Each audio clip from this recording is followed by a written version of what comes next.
All right. Welcome back to the live show. You know what time it is. It is currently 11:44 p.m. And of course, today's date is the 9th of August 2025. How are we doing? Yes, we are back for another one. This is the Genesis Show. Welcome back. God bless y'all for being here. Okay. Today, tonight, it is a Saturday night.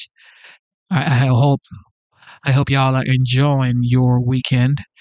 And right now, the title of this stream is America, the home of the brave.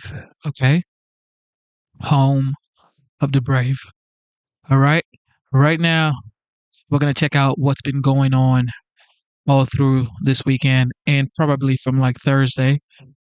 But for the most part, we're going to check out the update on the gerrymandering situation in Texas and how Texas congressmen and women are responding to it. And of course, this is Jesse from Fox News up here. And we're going to check out what Jesse has to say concerning the dams because they're going nuclear. Okay, look, they're going nuclear. Ladies and gentlemen, welcome to the live show. Thank you for being here. And with that being said, be nice in the comment section. Don't forget, it is America first before parties. Okay, it's not your different parties before your country. Okay, it is America first before being a Democrat or being a Republican. Okay, so be nice in the comment section. You are actually talking to your fellow American brother or sister. So be nice. Okay, you can come from me, but be nice. Okay, be nice, ladies and gentlemen. Be nice. All right, you ready? Everybody, thank you for being here. God bless y'all. And here we go. Democrats tried going nuclear, but it turns out their red button's broken. So they're going with the other N word, Newsom. What's happening in the United States of America is not normal. We cannot allow this to be considered normal. Please don't say it's surprising. When you say something is no longer surprising, you normalize it. This is shocking. But Newsom's a humble guy. He doesn't want to be in front of the camera. He has to be, because only he can save America. It wasn't our decision to be here. It's a reaction to. We are trying to defend democracy as opposed to see it destroyed district by district. They drew first blood. We're responding to this action. Take it easy, Rambo. Newsom saw JB back ribs swallowing up the spotlight and said, "Hold on, big fella. Gav was supposed to have a clear shot at 28. He doesn't need any roadblocks." But Newsom wasn't alone. Pelosi, who he's related to through marriage, are tag teaming with the Texas runaways.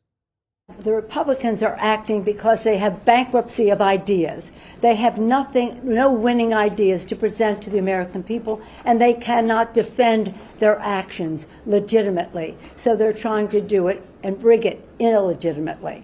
Nancy just called you a rigger. That's not very nice. Gerrymandering's legit. It's in the Constitution. What's illegitimate are show trials, impeachments, coups, cover-ups, hoaxes, and the Chinese funny money. Remember the diamonds? This is Pelosi's biggest event since busting a hip. The Wolf of Washington doesn't just pop her head out just for anything. Trump canceled DEI, trans surgeries, and the Green New Deal, and Nancy didn't say diddly. But a bunch of no-names from Texas skedaddled to Illinois over a few battle lines, and that gets her back in the game? Think about it. Pelosi's a vet. She knows there's a lot at stake. This is a lot bigger than maps and lines in Texas. The way this is escalating, this is about a new census and new districts all over. And for the Democrat Party, this is about survival. The chessboard's flipping, and Queen Nancy sees the pieces flying. It's not wrong in what we're doing. This is self-defense for our democracy. They have hit out at our democracy, and we are here to defend it. The Queen's not what she used to be. Democrats better think twice before following her into battle. Today, the fight's in Texas, but the war's nationwide. If those runaways had just stayed in Texas and taken the L, this wouldn't have blown up coast to coast. Republicans wouldn't be licking their chops to jerry the Reds. Now the cat's out of the bag. All the Republicans are doing is fixing the funky numbers. In fact, we know the 2020 census, the errors were almost always to the detriment of red states. Blue states like Rhode Island. Do we know that? We do know that. The Census Bureau's own audit of its work has proven that. Blue states like Rhode Island were overcounted. Rhode Island then didn't lose a seat. Red states like Alabama were undercounted. Why do these miscounts always hurt Republicans? It's time to even the playing field and boot illegals out of the country and out of the census. California has way more House seats than it should because they have such a high population of illegal aliens. So they get rewarded for welcoming illegal aliens into their state. Without juicing the census with illegals, Democrats have no power. Illegals are the engine of the Democrat machine. That's why they scream like toddlers every time a Maryland dad goes adios. They're not protecting families. They're protecting their seats. Now, we have the Supreme Court and usually the Senate. A rigged house is all they have left. They threatened to go nuclear and now want a ceasefire. I didn't want to take on this fight. I've always followed the rules. Democrats always follow the rules. But when they're willing to do this to subvert our democracy, shame on us if we don't stand up. Of course, they can stop. They want to stop this game. They can stop right now, and we'll stand down as well. Democrats don't follow the rules. They write new ones when they lose. But now Republicans are the ones with the pen, and the pen's mightier than the sword. The Democrat runaways didn't show up to work again today. In Texas, police are going door to door, but no luck. They're staying out of state. Time to hit them where it hurts, their wallets. Any member absent for the purpose of breaking quorum will no longer have their paycheck or per diem deposited electronically. Those checks must now be picked up in person on Capitol grounds, effective immediately. The runaways are stranded out of state without any money. And any assistance they get is considered a bribe under Texas law. They're up Bleeps Creek. Just like the Iranians, Democrats got caught bluffing. Now here comes the bunker buster. We know where they are. In New York with Hochul, in Chicago with baby back ribs, and in California with Greasy and the Wolf. They're goading the Texas Rangers to arrest them. They're dying to get handcuffed so they could call Trump a tyrant. But this is small potatoes. 3 years ago, today, the FBI raided his home and rifled through Melania's underwear. Trump was impeached twice, arrested 4 times, mugshotted and dragged into an icebox of a courtroom for a show trial in the middle of his campaign. The media tried convincing you he was a criminal. But can you name one crime he committed? No. Democrats thought lawfare would kill him. Instead, it crowned him. Now he's the most powerful man in the world, again, and he hasn't forgotten. For the first time in decades, a Republican president is going on offense. Today, the Justice Department opened a grand jury investigation into Tish James over her fraud case against Trump, the one where she fined him $500 million for taking out a loan that he paid back with interest. Now the tables are turned. Tish is being investigated for violating Trump's constitutional rights. Sources tell Fox the Justice Department believes Tish took Trump to court simply because she didn't like him and made up a crime. She campaigned on arresting him, and she's going to regret it. There is nothing scarier for a citizen to get a subpoena or find out that they're being investigated by a federal criminal grand jury. It's terrifying, and here's why. Grand jury investigations sweep broadly. They gather terabytes of information, and they're very efficient at going through it. And the problem there for people is that they may be investigating issue number 1 and then stumble across never before known issue number 2. In a separate case, Bondi just authorized a special prosecutor to investigate allegations that Tish James committed mortgage fraud and whether Adam Schiff did too. Pencil neck's going through the sharpener. When Trump was staring down the possibility of life in prison, Democrats said no one is above the law. And they never questioned the motivation of the prosecution or whether the allegations were sound. Now suddenly they're worried about weaponization. The president has made no secret of wanting to seek retribution against his adversaries. This is certainly something that does not have a good look to it when we talk about the DOJ sort of being used as a weaponization. This reeks of weaponization. This is very alarming. The FBI should not be used to go after the political opponents of the current administration. Where were they when Obama was spying on Trump and Biden was arresting him? They were cheering his downfall. To them, those were righteous prosecutions because 86ing Trump preserved the status quo, preserved their power. Both Schiff and Tisch publicly called their shot, promising to get Trump by any means. But just like Butler, they missed, and Trump's still standing. Did they really not expect Trump to fight back? He got shot in the head, popped up, and yelled, "Fight, fight, fight." It's his whole brand. It's his whole life. Now he's doing exactly what he said he would, ripping out the rot and handing the power back to the people. Democrats spent years stealing your money, opening our borders, shipping away jobs, and indoctrinating and operating on kids.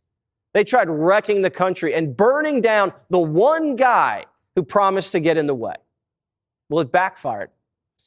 Now we're 200 days into a historic term. A lot's happened, but the job isn't done. This is the beginning.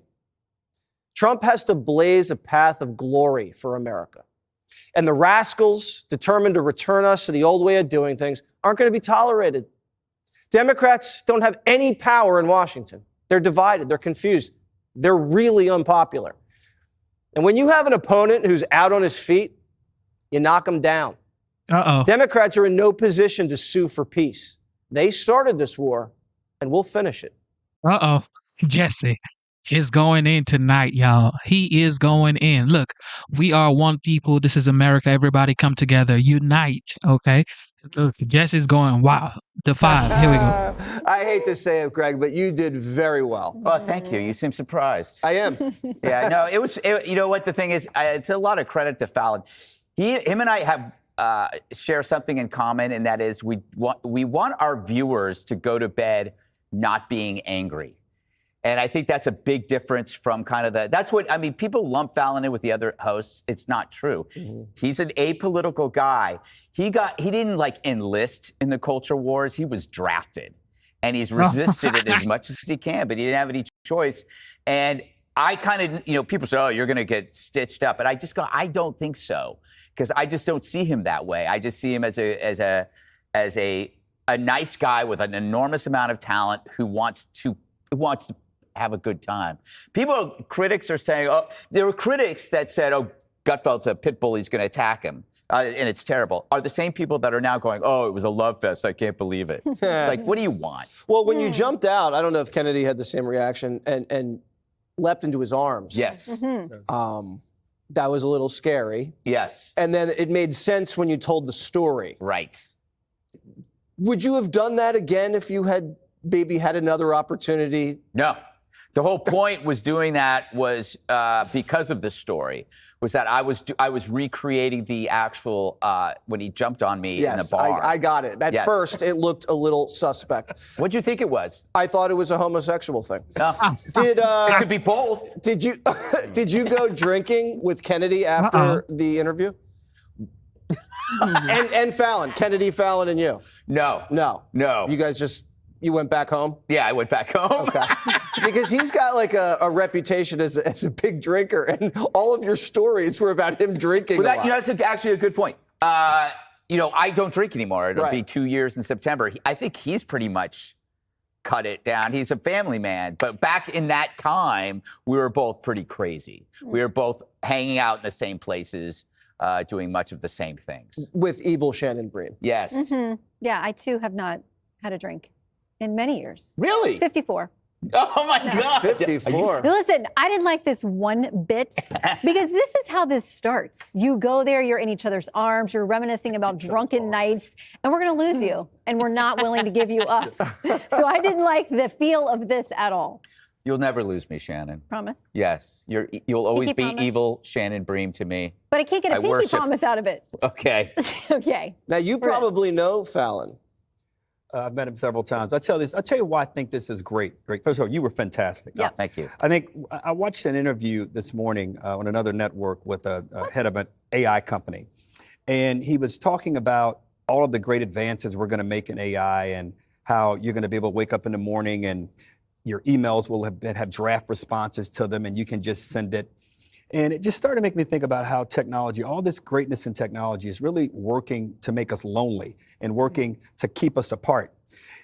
They treat us like we're commodities or widgets. If you look at Fallon and you look at Gutfeld, and I know you both, I know you better, you step back, you say, those guys should not get along. Those guys are going to have fights. Those guys, there's going to be something. That's what the widgets would tell us. That's what the AI would tell us. Humanity is better when we have contact, when people actually sit.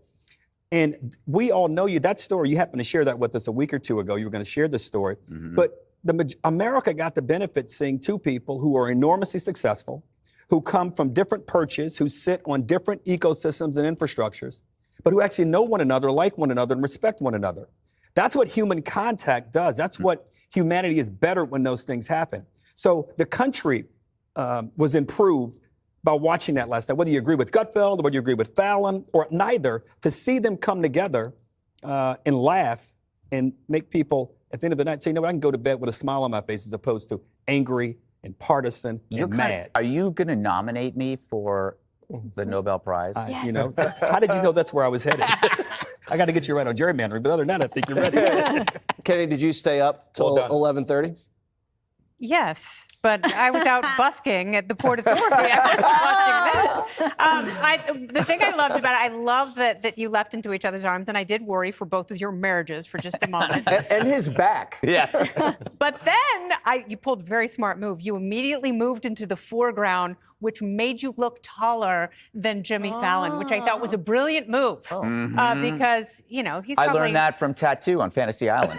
That's right. Yes, All right, God rest his soul. Yes. Way too soon. Yeah. But oh my God. I agree with Harold. Like, what it made people realize is, this industry really isn't that big. Yeah. And, we work across the street from each other, and you guys still have a lot in common. I was talking to their producers. We were both bemused by the amount of attention it got within the industry. It's like, why? And it's to your point, why is this such a big deal? Yeah. It's because you're not supposed to do it. And we're supposed to be at each other's throats. There's this idiot, Bill Carter. He's a TV critic, whatever. He's just very disappointed that there wasn't some kind of brawl. It's like... That's because he wants drama. Like, he's the one who wrote The Late Shift, and he's the author that wants to feed off of that and have another version of the late night war, so he has something to write about. And there's really not, because most of these shows are going to get canceled. But what I want to know from you is, I think Jimmy Kimmel was probably very nervous watching this. Did it feel pretty secure over there, or were they worried that they're the next to go? What was the vibe? There's something they don't talk about Fallon, in that he's incredibly successful in the digital sphere. It's not, it's like, you can look at his numbers, the show, but he on TikTok, that's why I did the thing with the Jonas Brothers, where they played wizards. That thing goes online, it's going to go crazy. So he is always creating stuff that will be incredibly effective in this modern era. And I think that's why his show is going to do fine. And also, his show is going to benefit from Colbert going away, because some of those people need to go somewhere. I don't know if they're going to come to me. I think they're going to probably go to him instead. They'll secretly go to you. They will not tell their friends. You all gave AI a lot of information last night. I hope it gets logged in, because the country needs to understand that everybody can laugh and tell jokes and do things together. AI, Harold. This guy, AI, Harold. I'm not. I'm the antithesis of AI. No. Did you dry hump the Jonas Brothers too? Oh, no, but dear God. Say no. You know what? I'm glad you brought that up. I was walking away, and I have witnesses. Joe Jonas was standing on the side, shyly said, "That was great." And I said, "Tonight, later." Greg, tonight, later. All right, here we go. Putin and Fox Trump. News alert. Trump just made a major announcement. They made it in Alaska. The highly anticipated meeting between myself as President of the United States of America and Vladimir Putin of Russia will take place next Friday in the great state of Alaska. A fitting destination, considering we bought Alaska from the Russians for pennies on the dollar. If Trump can secure a deal as good as that for Ukraine, we're in great shape. This comes just hours after Trump made another peace deal between Azerbaijan and Armenia. The country of Armenia and Azerbaijan are committing to stop all fighting forever, open up commerce, travel, and diplomatic relations, and respect each other's sovereignty and territorial integrity.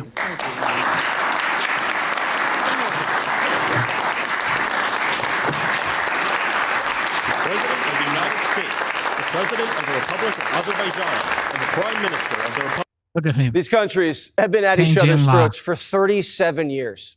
Trump just ended it. Sounds like a Nobel Peace Prize is in order.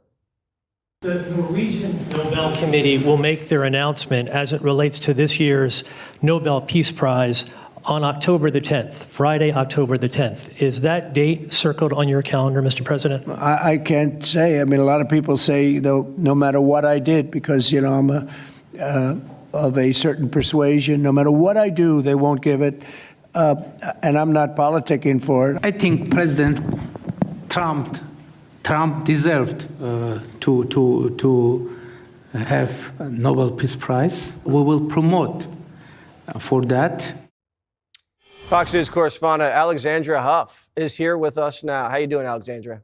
Hey, I'm great, Jesse. Thanks for having me. President Trump, he did not want this meeting with President Putin to overshadow that resolution signed today between Armenia and Azerbaijan. You noticed when the two leaders shook their hands at the White House, President Trump actually gripped onto that handshake, which is really symbolic of what kind of month, what kind of legacy President Trump intends to have. So he is going to meet with President Putin in Alaska midday on Friday. That's all we know right now. It's going to be their first face-to-face since 2018. And the first time that President Putin has touched U.S. soil in a decade. The intention here is to then have a second meeting at some point that includes Ukraine's President Zelensky. And as Peter mentioned right here last night, there was a lot of talk about where Putin maybe wanted this meeting to happen, but really the call was going to be made by President Trump. He's the third party. He's not the one losing soldiers. It was Putin who requested this sit down, and today was the deadline for Russia to make peace or be financially hit by the U.S.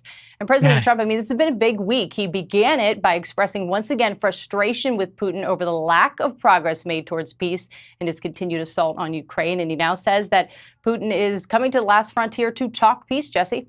Well, we know the president's a savvy operator, but how much does this administration trust Vlad? You know, there's always an asterisk on this. When the president was asked today about what kind of work that President Zelensky needs to do to make sure that he could make the concessions perhaps necessary, he said Zelensky is preparing, but he always kind of adds this, if a deal can be done, if we can get this thing done. So there is always an asterisk. We've heard this continued frustration and the skepticism coming from the president towards Putin. All right. Hopefully Vlad doesn't just drag it out again. Right. Alexandria, thank you so much. Click. Can you imagine Putin coming into the United States after one whole decade? Shout out to the OG, the 45th, now the 47th. All right, it's Friday, Trump. So you know what that means. Right, let's welcome tonight's guest. He's charming, disarming over sex toys being thrown. Wear a dildo costume and throw him on a WNBA court.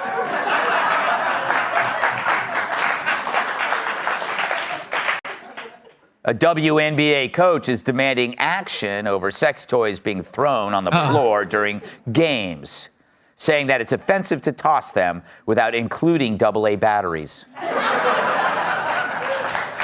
But come on, people.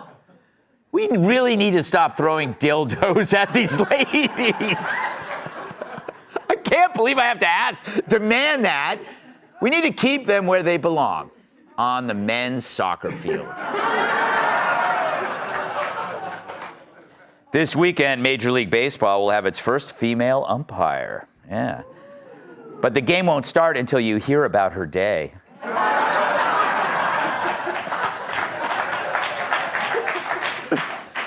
Congressional aides of Jasmine Crockett says she always has to be driven in an Escalade, unlike our last president, who only traveled by this.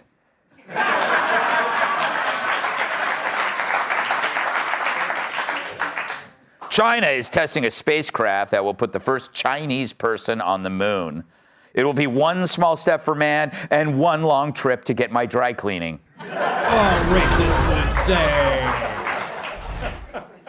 Terrible. Fox News star Jesse Waters said that the actor Shia LaBeouf told him to go F himself when they met at the airport a few years ago. See, Jesse, celebrities are just like everybody else.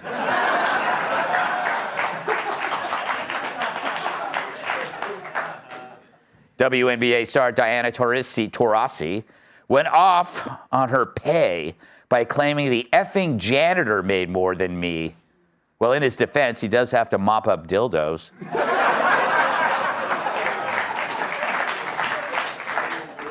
Federal judge has halted the expansion of alligator Alcatraz in Florida. He claims the state has suffered enough since the arrival of Steve Ducey. Rosie O'Donnell said ABC is going to cancel The View, but first it's going to soften it up. Although I don't think they need any help at making things go soft. Applause. President Trump claimed the Howard Stern show went down after he endorsed Hillary Clinton. Wow, this may be the first time Hillary and went down were ever used in the same sentence.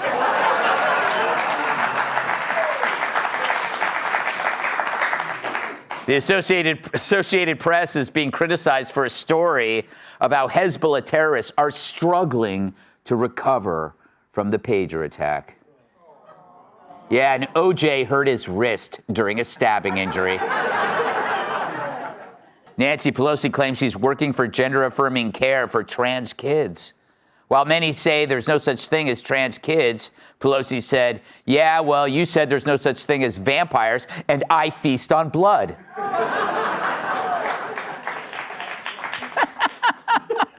That makes her a vampire. Ghislaine Maxwell will not be permitted to train service dogs at her new prison. Officials fear she'll only train the dogs to fetch teenagers.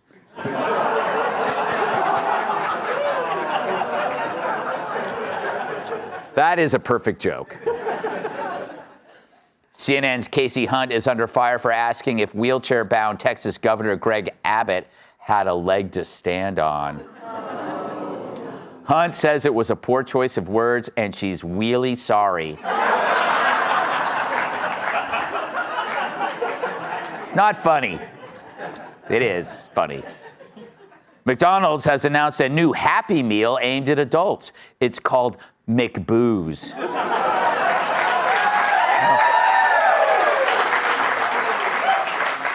Bunch of alkies in here.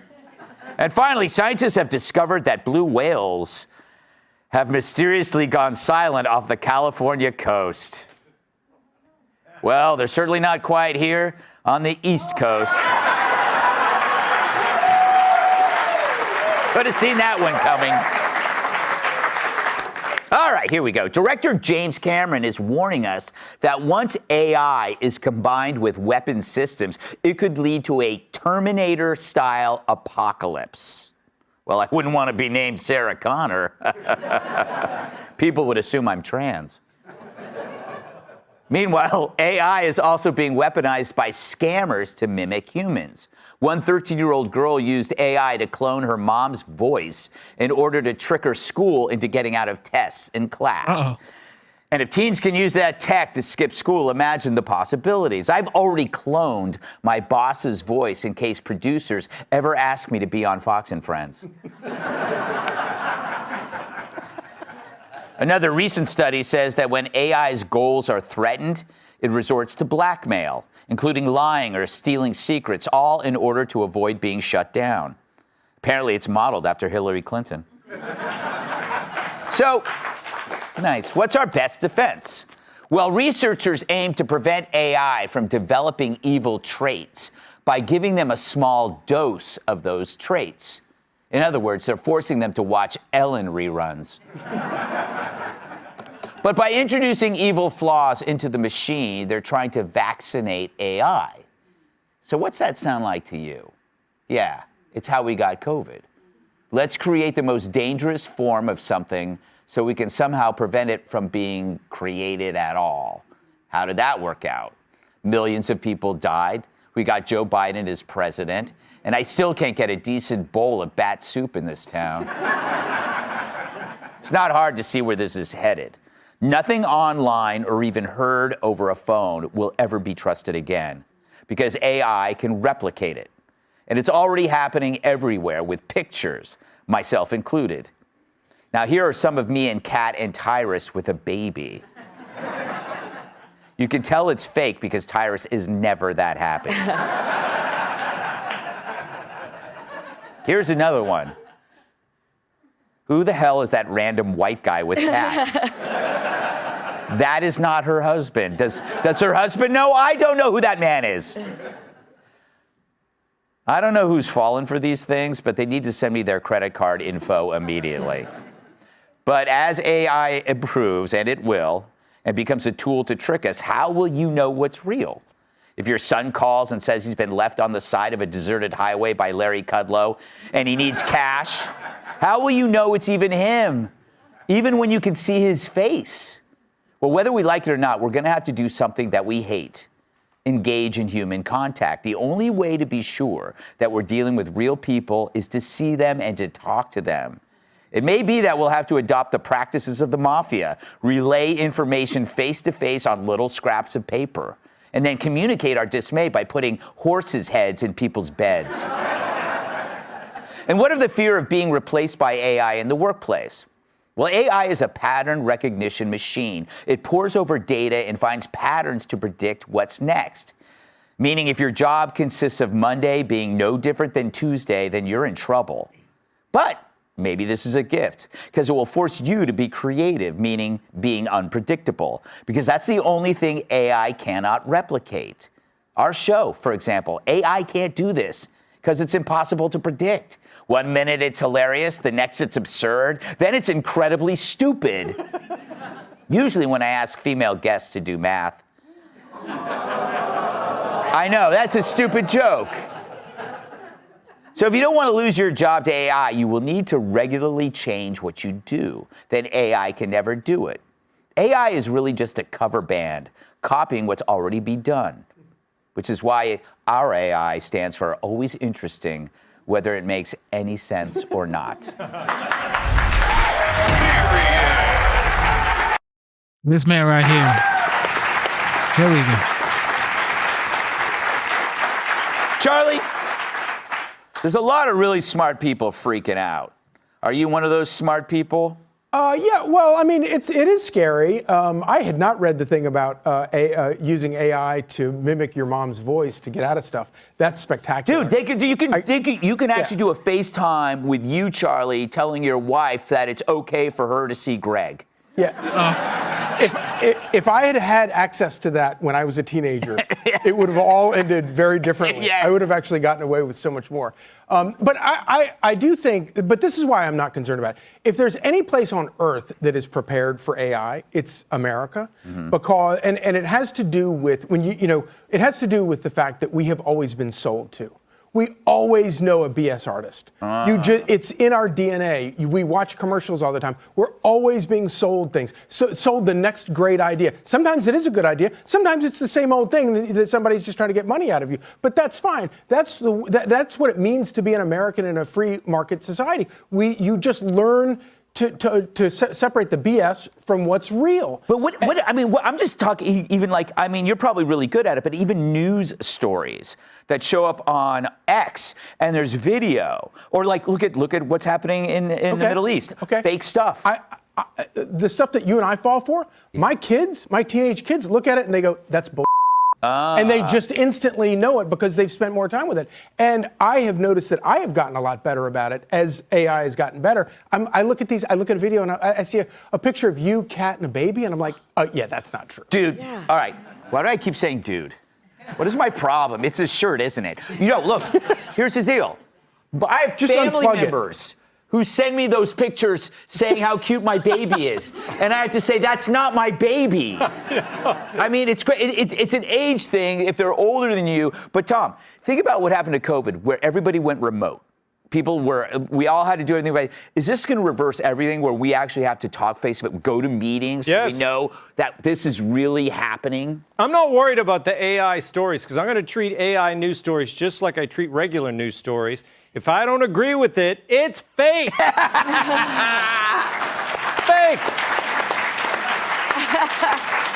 That is so true. Yeah. I like this article. James Cameron, he said that this AI is an existential threat up there with global warming. Ah, there you go. So I was like, oh, okay, we shouldn't be worried then. And the one thing that James Cameron said AI would never take over, he said it could never write an original screenplay because it wouldn't have the human touch, which I think is hilarious because if you ask AI to write a screenplay, it writes you a James Cameron movie. Yeah. Do you know what's interesting is if you go to like Grok, you could go to Grok and you could say, I had this dream last night, and you could explain the dream. And then you go, can you do 90 pages on that? There's your movie. Yeah. So it can actually be done. I mean, you just have to call it something else and you can get a movie. I do a lot of weird things with Grok, and I'll tell you about it in the break. CJ, are you worried at all? You're young. You might not see your 20th birthday. You know, I think when it comes to AI, I oftentimes try to remind people that F around and find out is intended to be heeded as a warning, not as a triple dog dare, right? Yeah. And so I think some people have confused that. But I do want to congratulate my ex-girlfriend because you said there was an AI model based on vindictive behavior, so I'm glad she's found a new career path. But looking at that, what I will say is that it's How long were you two guys together? You know, you caught me up there. But, you know...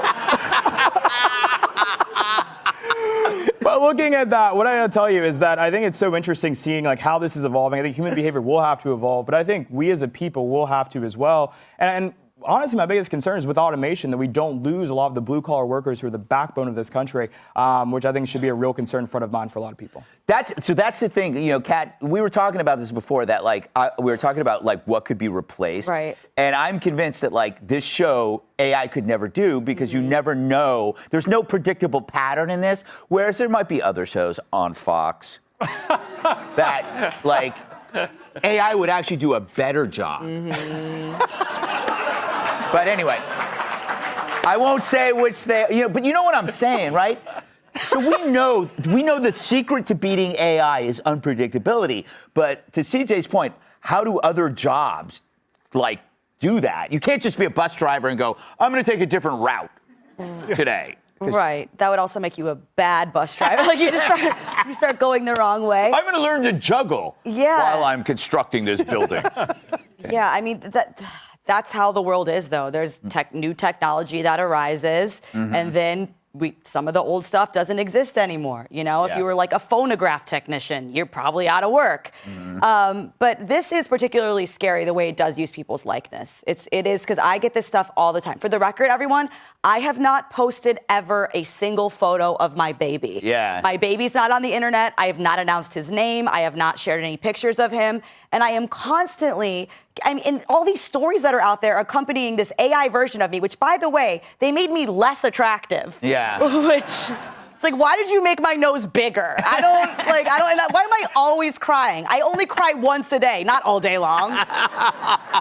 Yeah, you know what they do? They really find, like they tell AI, find an uglier version of Kat. Yeah, it's like, I look worse there. Yes. You know, it's horrible. I had somebody tell me that they love this picture of my daughter. I'm like, I have a daughter now?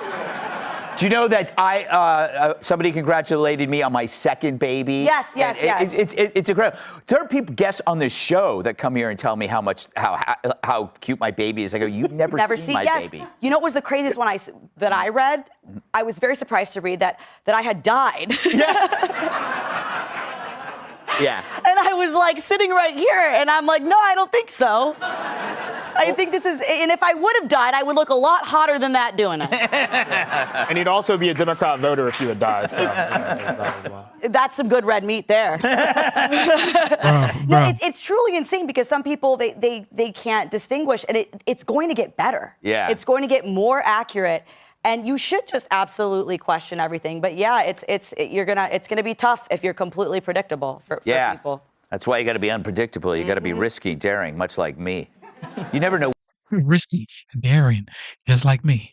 Ladies and gentlemen, here we go. We're going to have fun tonight. Tulsi Gabbard. This deal, only one of the many, as I mentioned, over the first 200 days of President Trump's presidency, including India, Pakistan, Thailand, Cambodia, Congo, Rwanda, and more. Now add as well Armenia and Azerbaijan. Stunning. Joining me now is Director of National Intelligence, Tulsi Gabbard. Director, thanks so much for being with us here today. You heard the suggestion right there from the presidents of Azerbaijan and Armenia. And we need to take a moment just to really celebrate this peace. And it's something that I know you've seen firsthand as a congresswoman. You have seen that contested region, but now you have these two leaders suggesting the Nobel Peace Prize.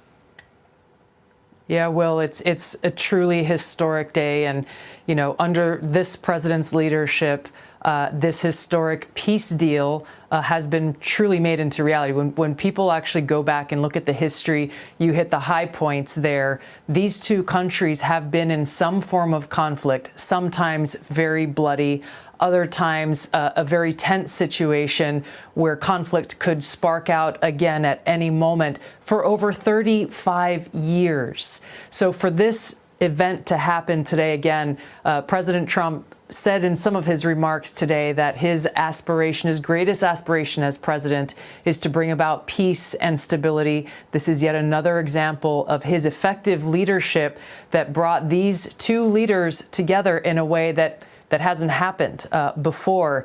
And I can tell you there was a lot of work that led to this moment. This wasn't something that just happened overnight. Again, when you look at over 35 years of conflict, under President Trump's leadership, he encouraged and helped move along this ongoing negotiation between these two leaders and their countries that led to this truly historic and great event. Director, do you maintain optimism that the list I just rattled off of at least 4 different conflicts and wars across the world could soon potentially include Ukraine and Russia? Do you maintain optimism that that will be something that President Trump is also capable of ushering into peace? You know, I do maintain cautious optimism. I think President Trump made very clear, he is very clear-eyed about how challenging this is.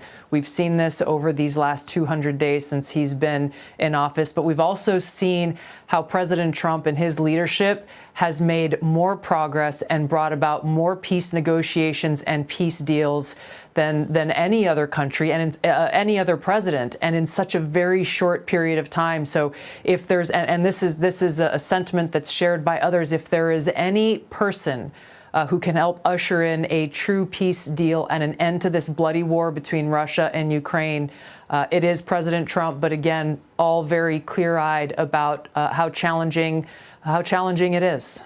All right. We originally booked you today because it is August 8th. It is the 2-year anniversary of the massive fire that engulfed Lahaina, Maui, Hawaii. I visited there this summer, as I do every summer growing up throughout my life, and still go today, as I mentioned. And you, of course, are a former congresswoman from Hawaii, Director. I just went back in the last couple of weeks. I got to drive through Lahaina. I got to see the damage that remains to this day. As everyone has seen the videos, the homes, the businesses are down to the dirt.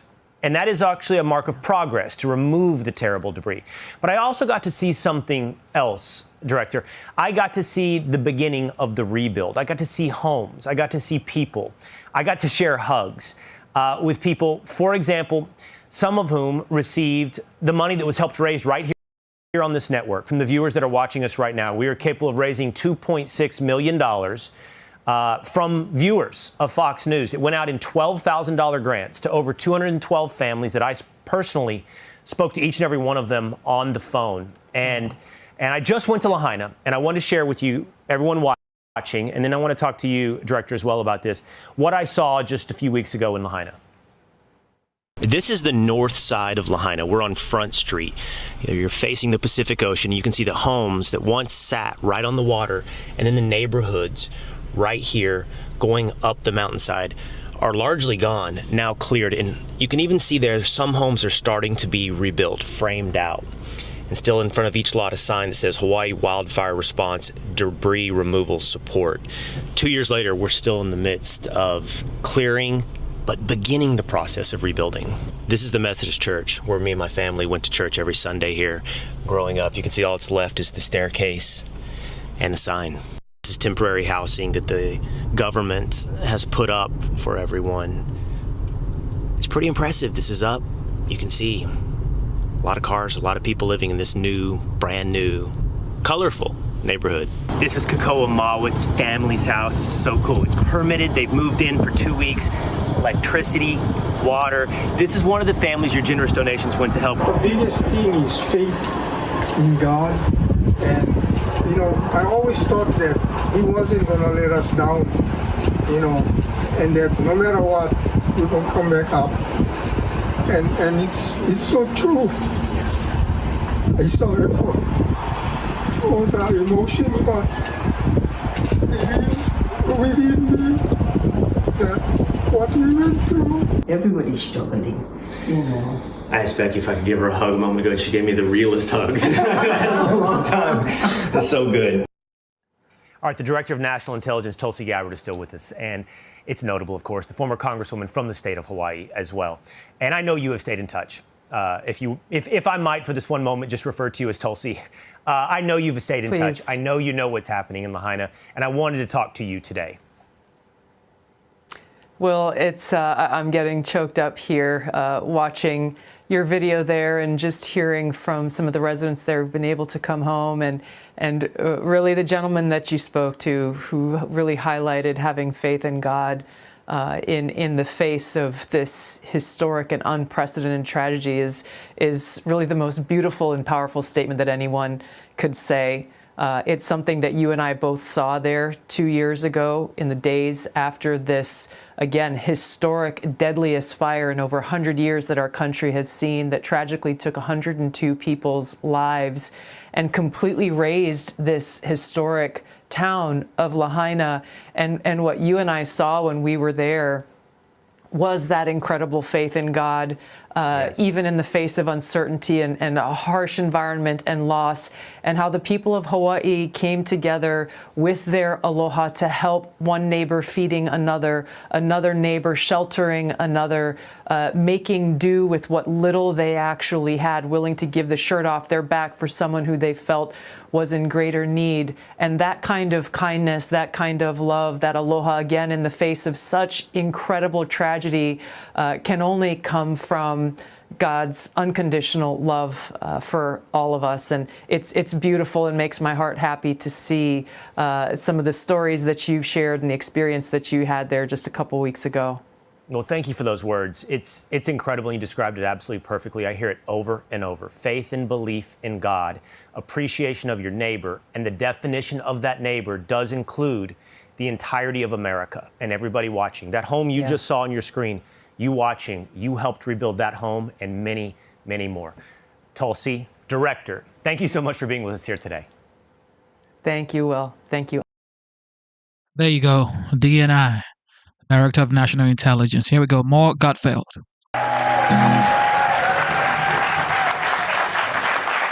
I brought fun by the gallon to our pal, Jimmy Fallon. Our video of the day comes from The Tonight Show, where I was a guest last night. Spoiler alert, it went great. Here's a clip. Welcome to the show. That brought back memories. Yeah, this is hilarious. We've met before. Yes, you have no memory of it, which is understandable because we were wasted. So I walk into this bar and I'm with my friend Andy, and then I see you, and you look at me, and you have your eyes just kind of explode, and you run towards me and you tackle me like you're like a giant golden retriever. I'm sorry I tackled you. I know.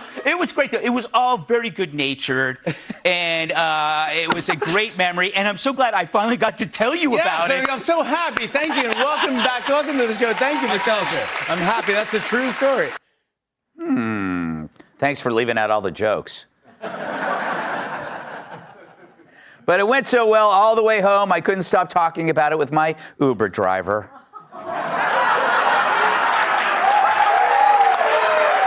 Seriously. And we had just as much fun backstage, though things got tense when I accidentally walked into the Jonas Brothers dressing room 5 times. But it was nothing like the critics predicted. They expected me, Mr. Evil Fox News, to attack Jimmy Fallon, and they were mad when I didn't. But I went on the show for the same reason I started this show. Late night needs more fun. I was a gracious guest to a nice guy, and if you expected me to tear into Jimmy, then you're as clueless and boring as Stephen Colbert interviewing Kamala Harris. It took guts for Fallon to have me on the show, not only because he risked criticism from the left, but it exposed his audience to his handsome, witty, muscular competition. Talk about this coincidence. Jimmy Fallon's contract has just been renewed by NBC through 2028. You see that, Colbert? You should have had me on. And there's still time, Mr. Kimmel. I'll even bring the tissues. Tom, you've done these shows before. You know, the crowd was very Jonas Brother friendly. A lot of screaming women. It made me a little nervous that I had to tone down my energy. I didn't want them to tear my clothes off. But they did. I thought the audience enjoyed you. This was, I mean, to me, this was great to see. And it reminded me that I think you and Fallon have a similar energy in that the model for the late night host was always kind of detached and, sarcastic, and kind of above it all. But both you and Jimmy enjoy yourselves when you're doing the show. Yeah. Like, you have a good time. You're always laughing at your guests. He's always enjoying his guests. So I thought it went great, and I was just overjoyed to see it. And my favorite part was, can you imagine if, like, in 1968, if Gutfeld's mother was told she was going to be on The Tonight Show in 2025? Yeah. That's so true. Yeah. That's true. That's a very nice thought, Tom. CJ, any criticism, constructive criticism for me? Do you wish I would have politically attacked Fallon? No, my only question is actually, you were talking about my supposed bromances. We got to talk about you and Jimmy Fallon's now, right? Yeah. But I think in terms of, the culture war, I can think for the first time ever, we can definitively say as conservatives, we're winning that battle. You going on The Tonight Show, Sydney Sweeney being the face of a major fashion brand's advertising campaign, and them not just standing beside it, but doubling down on it instead of saying, oh, yeah, we should have put a 300-pound gender-fluid black woman as the face of our Gene campaign. It goes to show we're finally winning this important battle. Andrew Breitbart was completely on point when he said that culture is downstream from politics. We're winning the cultural battle, and the more that we do that, the more young people are going to come to our side, and we'll just keep on winning, and thank God for it. All right. Wow. Jimmy gave me a big bag of stuff. Would you like any? There's all these, like, Jimmy Fallon shirts. Oh, that's cool. Yeah. I think he did this on purpose. Yeah. It keeps going, by the way. That's in case you're upside down. Then I got, look at this. This is nice. This is a Fallon sweatshirt, for one of those slumber parties that you always throw, Kat. But my favorite part of this, there's like 20 things in here. All of these, he wrote a bunch of children's books. Oh. Look at this. This is 5 more sleeps till Christmas, 5 more sleeps till Halloween. I'm sensing a trend here. But he wrote, he's got 10 children's books, but not an actual book. They used to read these to Joe Biden in the Oval. Yeah, here's my favorite one, Con Polo. He wrote this with Jennifer Lopez. Yeah, that's how you pronounce that.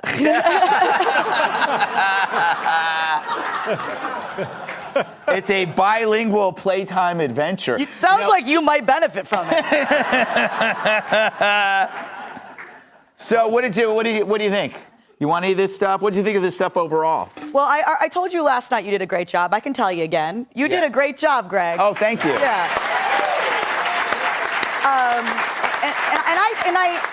I do think it was a positive thing for the culture. Yeah. The fact that the two of you sat down and you didn't talk about politics at all. Yeah. You sat there, you had a conversation. I do want to know, did you rehearse the run and jump hug? Or was that an impromptu? That was impromptu. Okay. And I'll tell you why. When they said you got to go stand up, and I go, this is the first time I think I've ever done a show where I walk on. And I go, I'm going to talk about us being wrestling. Maybe if I come in and I attack him like that, that will give me a segue into the wrestling story by saying, ooh, that brings back memories. Got it. Yeah, you like a little jump. You kicked your little feet up. Oh, the jump up was, I thought, because I was me going like, oh, You know, Yeah. the lady You felt thing. cute. Yeah. So did you put any thought into it? Like, what if he had dropped you? Yeah. That would have been awkward. You know, that's a good point. I didn't think of that. But this was a lot of people's first exposure to you as a human being, right? And that's second. You know what rather than just the guy who, the headlines that people probably read of Gutfeld said this thing and they see the headline, you were just a guy just being a dude talking to another dude. Yeah. So I think, we don't really see a lot of that at all with two people who are on the opposing side. Yeah, and I don't even see him politically, and I think that was one of the issues with Fallon, was that he never enlisted in the culture war. He was drafted. Yeah. You know, the moment that he, made the mistake of humanizing Trump, he was forced to be on the other side and disown it, and then he just had it with that crap. Well, it's totally real, which is why it was so good. And both of you brought something real to it, and it was a real conversation. And I was really glad that you took the opportunity to go on take your bandwagon on the road about the importance of being fired multiple times in your life. I think you should take that to high schools and maybe some middle schools. It is the most important thing. It's like everybody sees being fired as like a death. But like a week later, you're like, oh my God, thank you. You always are better after you get fired, unless it's from Fox.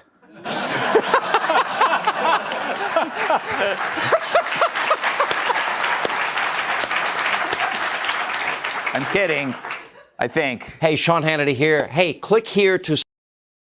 Ladies and gentlemen, thank you for tuning into the live show. Don't forget to double tap your screen, subscribe to the channel, and join the membership if you can. Here we go. Jesse. Our countries, we have to protect our country. So, Bo's front yard. We're talking about sending 10 million people.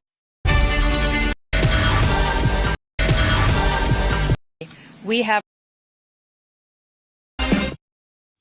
This enemy, they don't wear a uniform. They're moving fentanyl by the truckload. I want you to look at the contraband that's in front of me. We have 20 kilograms of fentanyl that's in front of me on this table.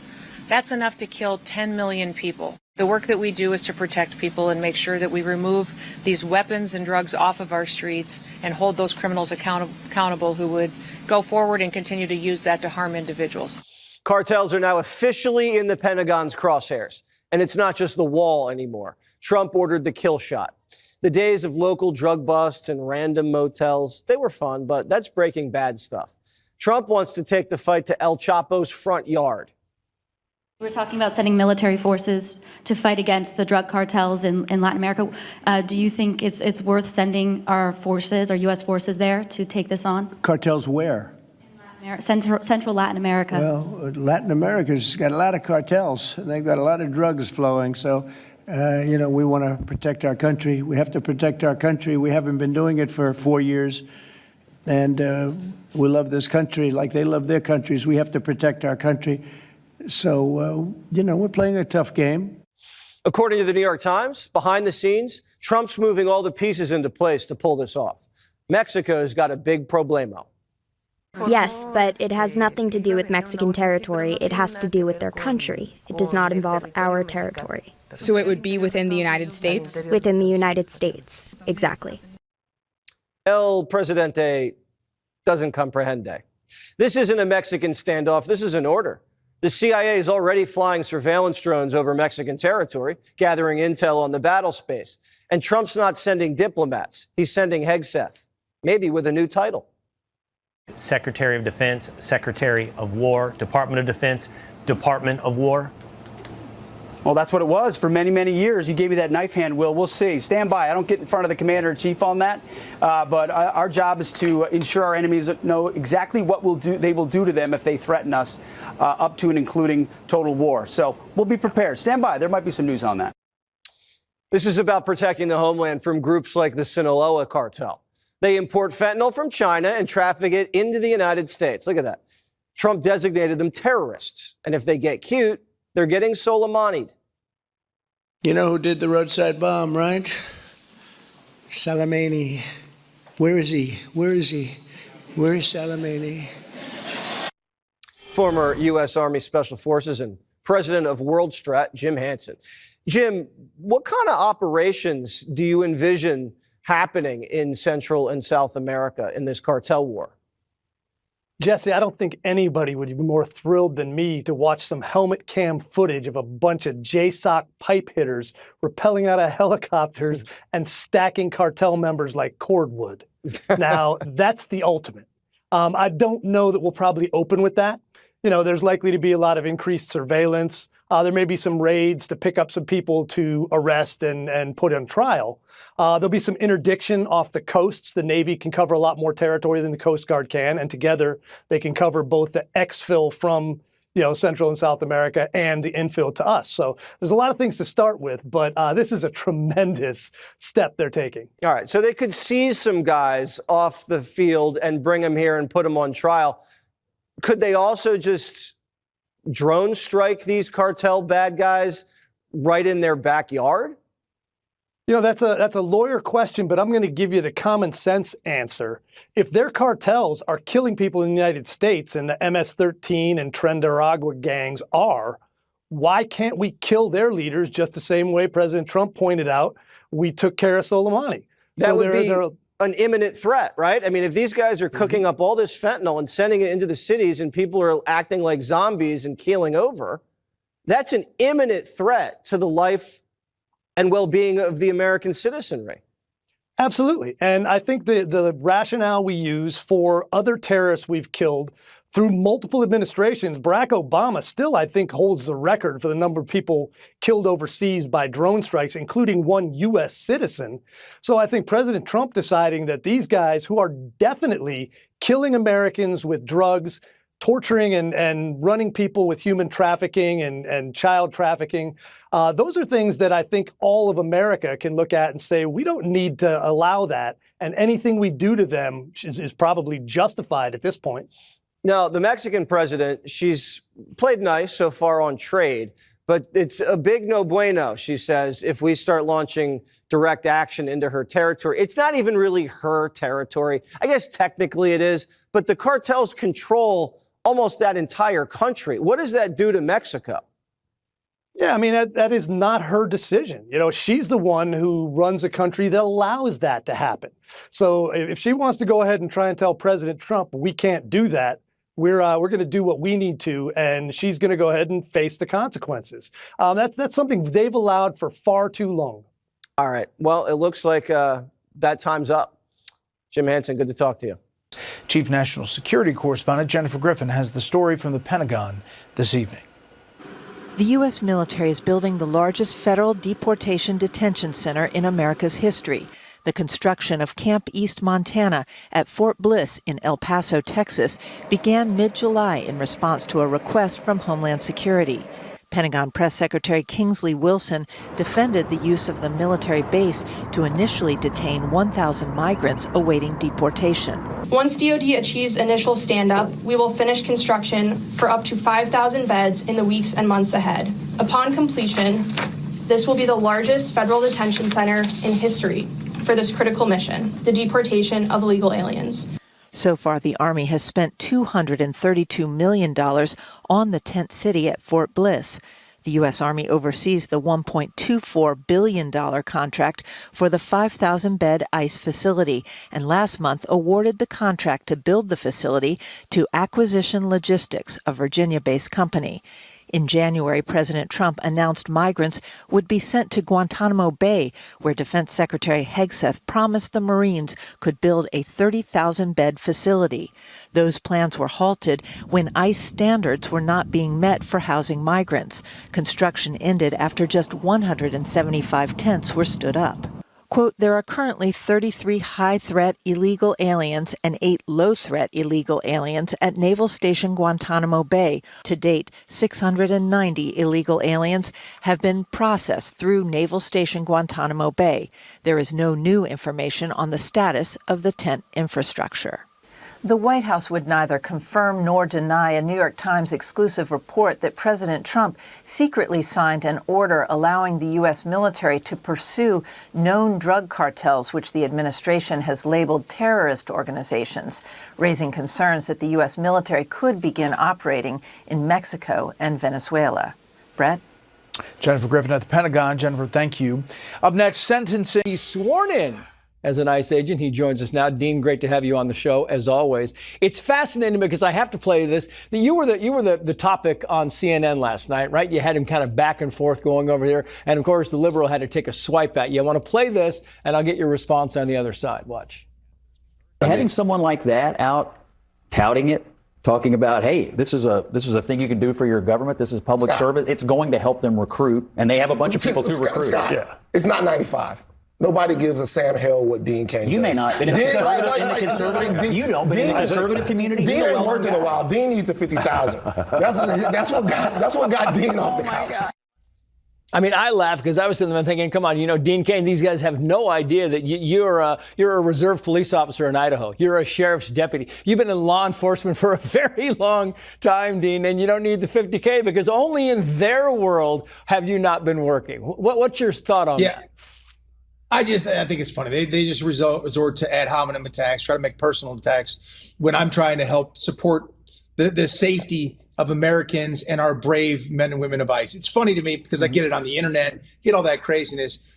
Scott Jennings is a national treasure. Love him to death. And he does such a great job dismantling those guys. I mean, I'm not getting the 50,000, whoever that guy was. I don't need money. I'm working my tail off. I just finished directing literally 3 days ago another film. I've got one on angel.com that's top 10 that's current right now. I've got 3 more to shoot this year. That's ridiculous. But they'll do anything they can to tear down people who are trying to do the right thing for Americans. I mean, look at those 3 guys who just got busted. Those people do not belong here. They are criminals. 70% of all the arrests that ICE is doing right now are for convicted criminals or they have pending charges. It's not even a question. So I'm trying to step up and say, look, like you had on just a minute ago, that poor woman, Holly, who stepped up in Cincinnati and said, look, this is wrong. Wait a minute, stop. Daniel Penny stepping up and doing the right thing. The Good Samaritans trying to step up and say, look, I'm here to support Americans and safety for everybody. Black, white, green, yellow, blue, red. It doesn't matter. Right. There are people here who shouldn't be here. There are criminals that shouldn't be here. They were let in by the last administration. And I'm saying, leave these ICE agents alone. They're not the Gestapo. They're doing a job that Congress has written the rules for. And God bless them. So I'll stand up with them. I'll be that Good Samaritan. Yeah. If it gets more people recruited into ICE, God bless it. I'm happy to do so.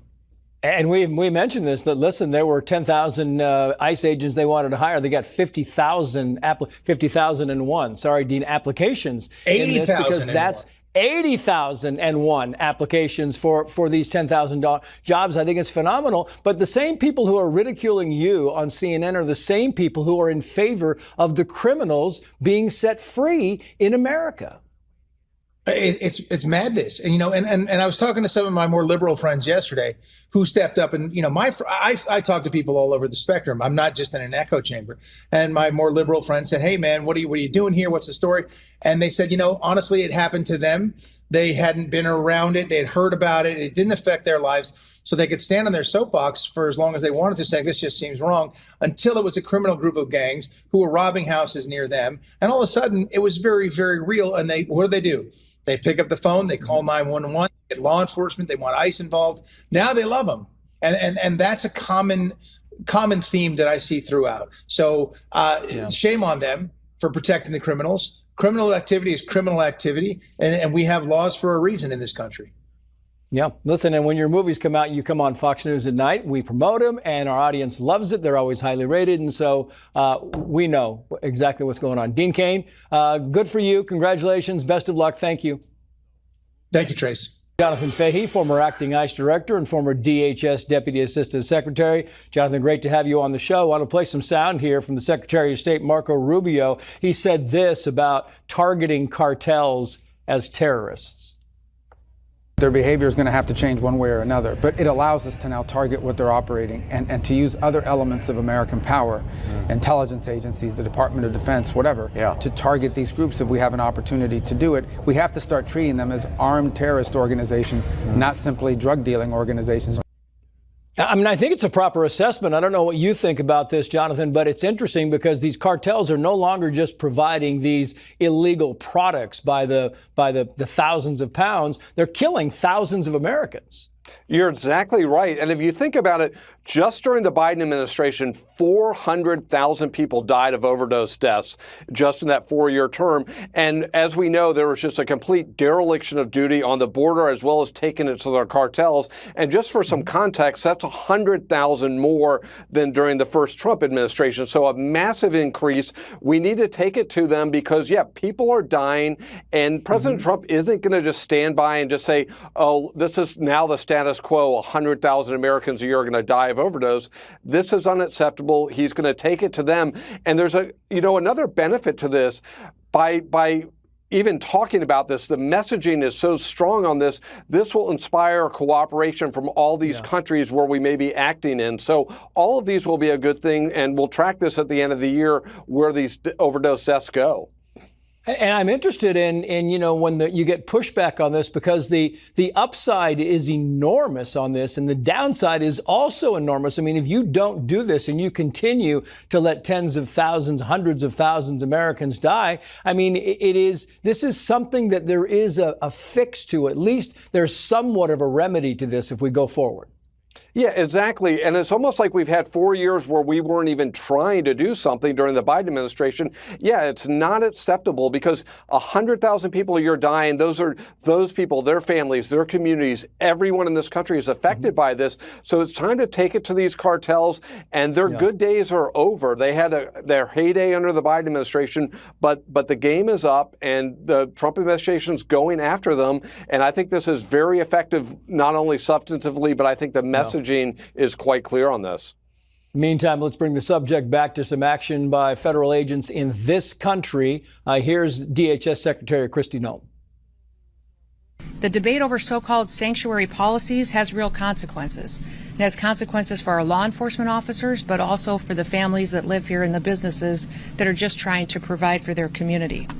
Governor Pritzker and Mayor Johnson are answering that question every single day of who should be our priority, who should be our responsibility, and over again, they're choosing criminals. Pritzker and Johnson are just two names. You add Newsom to that. You add Karen Bass to that. You've got, I mean, the list goes on, Jonathan. It's one of those things where, they're siding with criminals and it's being normalized. You're exactly right. And if you think about it, one of the most powerful constituencies in the Democratic Party right now seems to be illegal aliens and illegal alien criminals. It's truly astonishing that they would fight so hard to keep criminals in this country. And remember, they don't just affect the communities of the sanctuary cities. Remember, Laken Riley was arrested in New York. So if there was, enforcement back then, she'd still be alive. Her killer was arrested up in New York, sanctuary city. So these affect all of us, and it's so shameful that the Democrats can't even agree to kick out serious violent criminals because they think it's more politically viable to fight Donald Trump as well as to bring in as many illegal aliens as possible. It's a true disgrace if you think about it. Yeah. Jonathan Fahey, thank you for coming on. We appreciate it. Thank you. Thank you. Here to discuss is Art Del Cueto, National Border Patrol Council Vice President. Art, thank you for joining us. So at this point, it is just a report, but how significant would it be if President Trump allowed the military to go after some of these drug cartels? Look, once again, President Trump continues to show his commitment towards the American public. This is what people voted for, right? At the same time, you're seeing on the other side, you're seeing the true colors of groups of individuals that, they keep putting roadblocks, and their commitment seems to be to defend criminals. And now you have an administration, finally, that their commitment is to the American public and to the future of this country. It would be very significant, but it shows more than anything that President Trump is willing to, expand and move into other areas and make sure that he looks at every single angle to make sure that the American public is safe. Yeah, and obviously willing to address the problem from outside the box and try new things that nobody else is, which is remarkable considering we've been told for decades that it was impossible to secure the border. I want you to listen to something that Marco Rubio, Secretary of State, had to say yesterday about reports about using the military. Their behavior is going to have to change one way or another, but it allows us to now target what they're operating and to use other elements of American power, intelligence agencies, the Department of Defense, whatever, to target these groups if we have an opportunity to do it. We have to start treating them as armed terrorist organizations, not simply drug dealing organizations. It really is that multifaceted approach and outside the box thinking that has gotten us to where we at least have a secure border. Absolutely. Look, you have groups of individuals and these cartels. It's been documented. They work in 168 different countries. Think about that. 168 different countries. And they continue to, cause chaos without, severe consequences. They're continuing to cause chaos in their own country, those that are operating in Mexico without, enough consequences. And who's suffering? It's the American public that's suffering. It's the border issues that are suffering. It's people in Mexico that are suffering. Frankly, the world is actually suffering. President Trump is coming in, and he's not just making sure that Americans are secure, he's making sure the world is secure because no one has stopped these cartels. Meanwhile, Democrats only care about cheap labor. Watch this. The vast majority of people being arrested, being detained, being deported are the same people that so many families trust to care for our children, trust to care for aging parents. They're the people who are preparing and serving meals in restaurants, that are picking the fruit and vegetables and packaging the meat in factories that we depend on to put food at the table at home. Real quick, Democrats are not even hiding what their motivation is here. It isn't. They care about cheap labor. I've always said it. This is a modern form of slavery. And frankly, look, as a Hispanic myself, I find it kind of racist for them to think that, Hispanics and people come into this country just so they can do those types of jobs themselves. Beautifully said. Art, thank you. The Trump administration is demanding the state of Colorado turn over an alleged killer and member of Tren de Aragua who entered the U.S. illegally under the Biden administration. The White House wants to deport him back to Venezuela. The Aurora, Colorado police chief says this illegal immigrant shot his victims in front of 5 children before ICE and Homeland Security investigations captured him. Investigators say the suspect forced his way into the Colorado apartment this past weekend after a domestic dispute. His wife and sister-in-law were trying to hide in the bathroom with the children when the suspect allegedly critically wounded his wife before killing his sister-in-law. Police say he then fled the scene in this car. The Aurora police chief praising the cooperation between his agency and federal law enforcement who helped locate and arrest this dangerous suspect. Our aspects on this and the conclusion of what occurred here today, again, it came in a large part based upon our relationship and affiliation with agencies outside of local government. It came with the support and the help of HSI and ICE. We were able to ask them questions specifically about who or what they think this suspect is. They, without question and unhesitatingly, without any due regard to themselves, supplied us with information that was integral to the apprehension of this suspect. DHS releasing this statement, putting the city of Aurora on blast. Quote, Aurora, Colorado, a sanctuary city, has given cover to Tren de Aragua gang members to terrorize our communities. The brave men and women of ICE will be relentless in their effort to ensure Tren de Aragua terrorists are removed from our country for good. Alicia, you live in Colorado.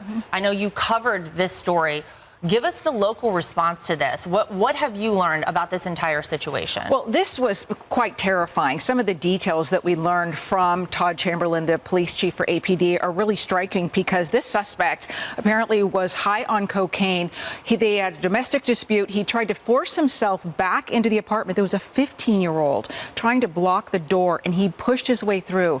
Then his wife and sister-in-law grabbed 5 children and tried to hide in the bathroom, and he shot both women on the way in front of those 5 children, killing his sister-in-law and his wife right now, critically injured in the hospital. It has been terrifying. And as you know, Tren de Aragua has really terrorized the city of Aurora and in broader scope, the United States. However, I will say, in response to the police chief here in Aurora, he's been there less than a year. He got there last September. He was not there when TDA was really doing that takeover that we saw, and he came in and really took the reins in terms of action and communication with the community, and he's been doing his best. Like he said right there, and he doesn't care how popular it is with the local political community. He said at this news conference that if he did not have that partnership with the federal government, with HSI and ICE, it would have hindered his investigation. ICE gave him a picture of the suspect. He was able to help. Colorado is a sanctuary state. There is a carve-out, though, when it comes to criminal activity. You know, these are the people, Emily, that we want to get out of this country. Correct. Right? Listen to what Kristi Noem had to say last hour. We have some sound from her. Today I'm highlighting 4 different examples of individuals that we've recently arrested here out of this office with the good work of ICE and our HSI officers that we've taken off the streets without the help of the governor or the mayor. Our federal officers have had to do this alone without their support, and these dangerous individuals are now no longer victimizing people because of the good work that we do. Thank goodness we have DHS Secretary Kristi Noem. Thank goodness we have President Trump, Emily, doing the job that he's doing to get these people out. But you see the protests against our ICE officers. They are pro keeping these sort of criminals, these monsters, here in this country. And while these agents are selflessly serving, putting their lives on the line in the midst of these violent protests and obstructions, assaults against them up 1,000%. And then here's what I find so deeply disheartening about these groups that purport to protect, obviously, just the criminals, is that when you talk about that carve out for criminal behavior, you talk about the correlation, the collaboration between the federal agencies and local. That's exactly how crimes are solved. So let's take it out of this conversation for a moment. For example, there in the Moscow horrific University of Idaho shootings, right? Every horrific thing we see, there's usually a symbiotic collaboration between the FBI and more agencies and the locals. Americans depend on that to solve cold cases, to solve horrific crimes. So why not this? For all of the people that are constantly talking about, deservedly so, the needs to protect, for example, minority communities, minority women, women in general, domestic abuse survivors or sufferers, etc., where are their voices now? Because when you zoom back in onto the criminal illegal immigrant behavior, it disproportionately affects all of those people that now, weirdly, everyone is silent about. It's because to them, the enemy will never be a monster murdering a mother in front of her children and their aunt. The monster will always be the commander-in-chief, and that is the most atrocious thing about this. You know, Lisa, I keep thinking about Aurora, Colorado. Obviously, we heard so much about what the people there have suffered through over the past year or so, right? And this is a direct result of the bad policies of the previous administration. When you couple what happened over the past 4 years, a full open border policy, with the sanctuary city and sanctuary state laws, it's a recipe for disaster. It's why you have so many people now saying these laws have to go. You even have Mayor Eric Adams here in New York City kind of saying, look, I don't agree with sanctuary city laws anymore. Well, and President Trump was so smart in October of 2024 to go to Aurora, Colorado, and to hold a campaign rally there, drawing attention to the foothold that Tren de Aragua had gotten in that city, drawing attention to the fact that buildings are being overtaken by this gang. So he was so smart to do that. And my heart goes out to Secretary Noem and to our ICE agents who are just trying to do the job of ridding this country of terrorists, of gang members, but yet they're attacking. They're the ones doing something wrong. Yet ICE agents, as you pointed out, Emily, facing 1,000% increase of attacks on them. And Colorado is so bad that not only are they a sanctuary state, preventing the information sharing from local officials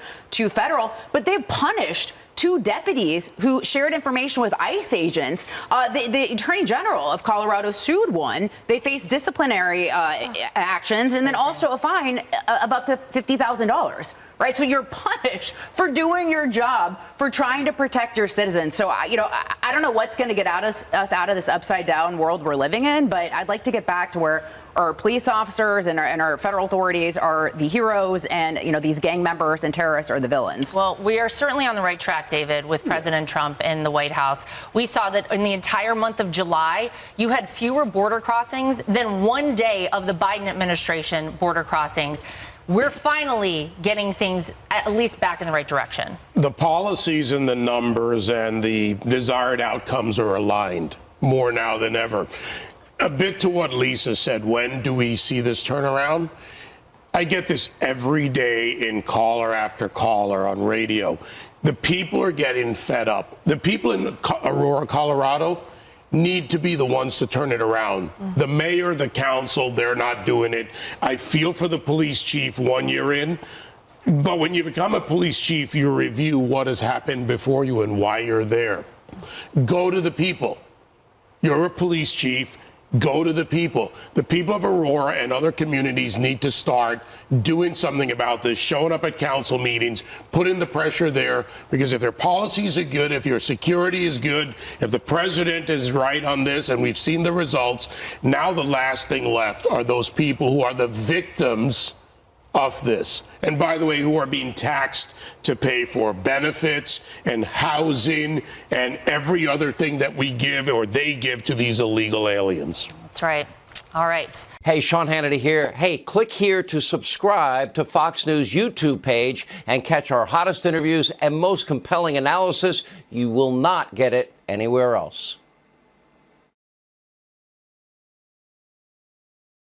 All right, the FBI is now re-examining high-interest cases that went unsolved in the Biden era. That includes the 2021 D.C. pipe bombings, the 2022 leak of the Supreme Court's Dobbs decision, and the cocaine that was found in the White House in 2023. Here to discuss this and more is FBI Deputy Director Dan Bongino. Dan, great to see you on the couch again. Yeah, welcome back to Fox. Absolutely. Good to see you in person. So many good memories. Great to see all of you. First off, before we get into specifics, what did you think the job was going to be like? What is it like? You know, the biggest lifestyle change for me has been family-wise. I mean, we already went through this with my time in the Secret Service. But, you know, when the president called and asked if I would take the job, you know, you can't tell your audience for years, go out and do stuff, talk is cheap. And then when the opportunity comes to do stuff, I didn't mean me, you know, I meant you. It's kind of you're a fraud. I mean, you don't sound like a fraud, you are one. So it was a lot. It's been tough on the family. People ask me all the time, you know, do you like it? I say, no, I don't. But I didn't, the president asked me to do this to like it. You know, nobody likes going into an organization like that and having to change things and make big, bold changes. But, you know, I was at one of our facilities yesterday down in Winchester, and a woman who worked there, very nice, said, you know, I used to watch your show. I miss you. I said, you know, I miss me too. You know, part of you, part of you dies a little bit when you see all this stuff from behind the scenes. You're doing this for country, so we appreciate that and we thank you. And we're excited to find out, to roll back the curtain and find out what's deep in the FBI. We have so many questions about those 3 cases we just mentioned. Y'all are doing a deep dive into this. What's the latest on those investigations? So the moment Cash and I swore in, we realized that the first thing we had to do is rebuild public trust. This is your FBI. It's not mine. I tell the employees every day, you don't own it, you don't own it, I don't own it. It's like being the center fielder for the Yankees. That'll live with you forever, but you don't own the Yankees. It's a proud franchise. The place has taken a reputational hit. There is zero question about it. There were a lot of bad actors. One of them still out there causing us all kinds of trouble. So we had to fix it and rebuild public trust. One of the ways to do it is these cases of significant public interest that matter. You know, we had 2 pipe bombs planted on January 6th. I mean, we were told by partisan actors out there this was the insurrection, the world was going to fall apart, and no one seemed to show any interest in this case. The second we got in, I put a team on it, and I said, I want answers on this. And I'm pretty confident that we're closing in on some suspects. The reason, by the way, I use social media with these cases, I'm trying to communicate on social media, is nothing's by accident, guys. I do nothing by accident. Every time I put a tweet out on it, we get tips. We got a fascinating tip on one of these cases, one of the 3. I don't want to say which one, but I'm pretty confident that we're going to close out one of them, hopefully shortly. And in the cocaine in the White House, you know, I saw someone on social media, which is fine. Everybody's entitled to an opinion. We work for you, but said, I don't care about the case. Yeah, I do.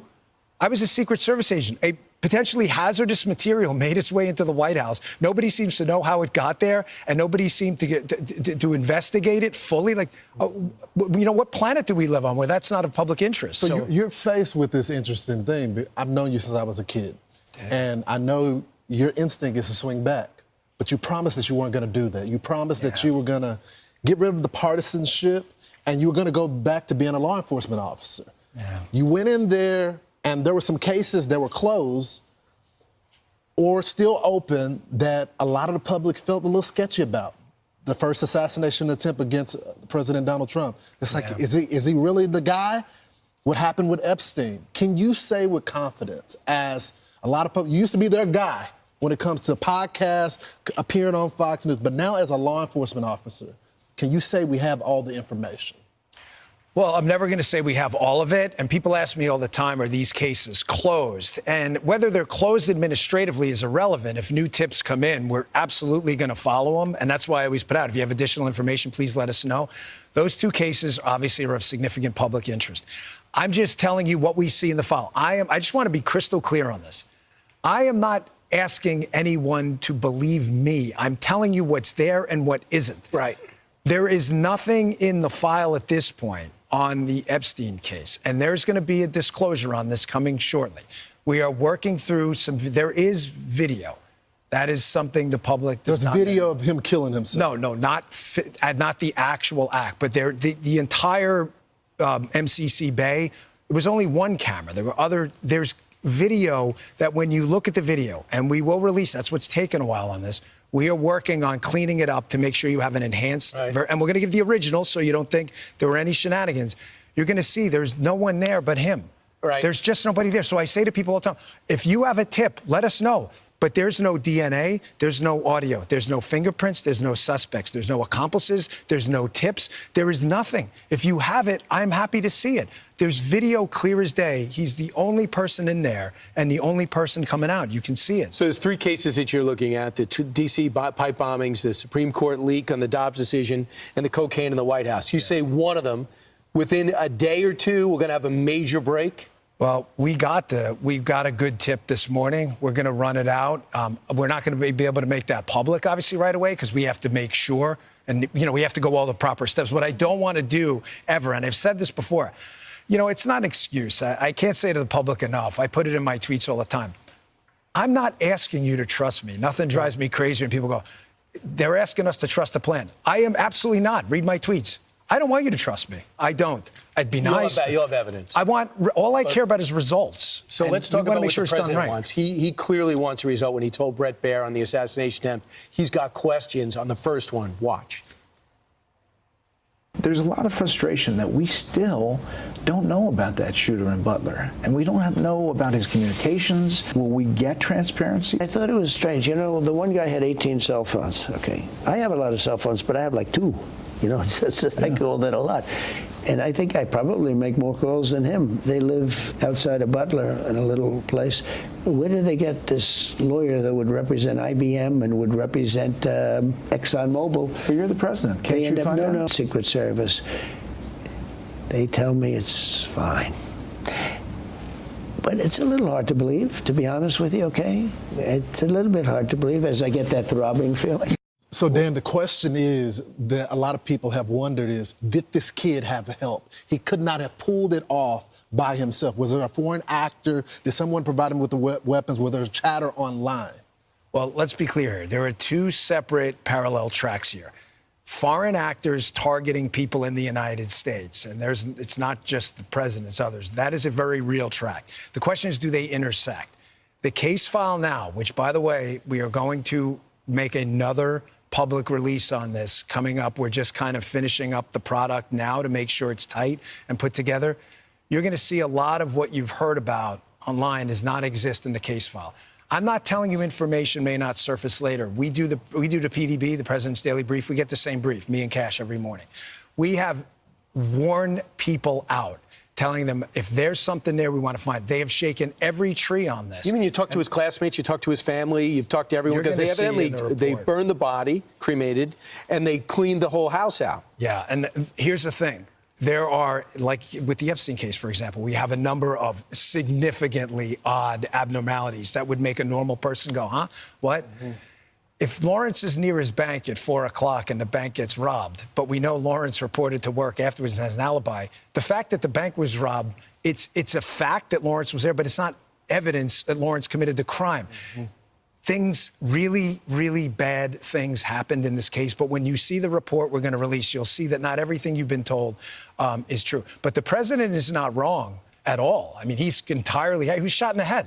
Yep. He was shot in the head, got up and screaming, fight, fight. Of course he's going to want answers, but that's our responsibility. And nothing's ever closed, though. If new evidence surfaces, we'll be sure to get it out. There were just things that were strange. The slope roof thing, you know, the guy was on his bicycle roaming around, never caught, never seen.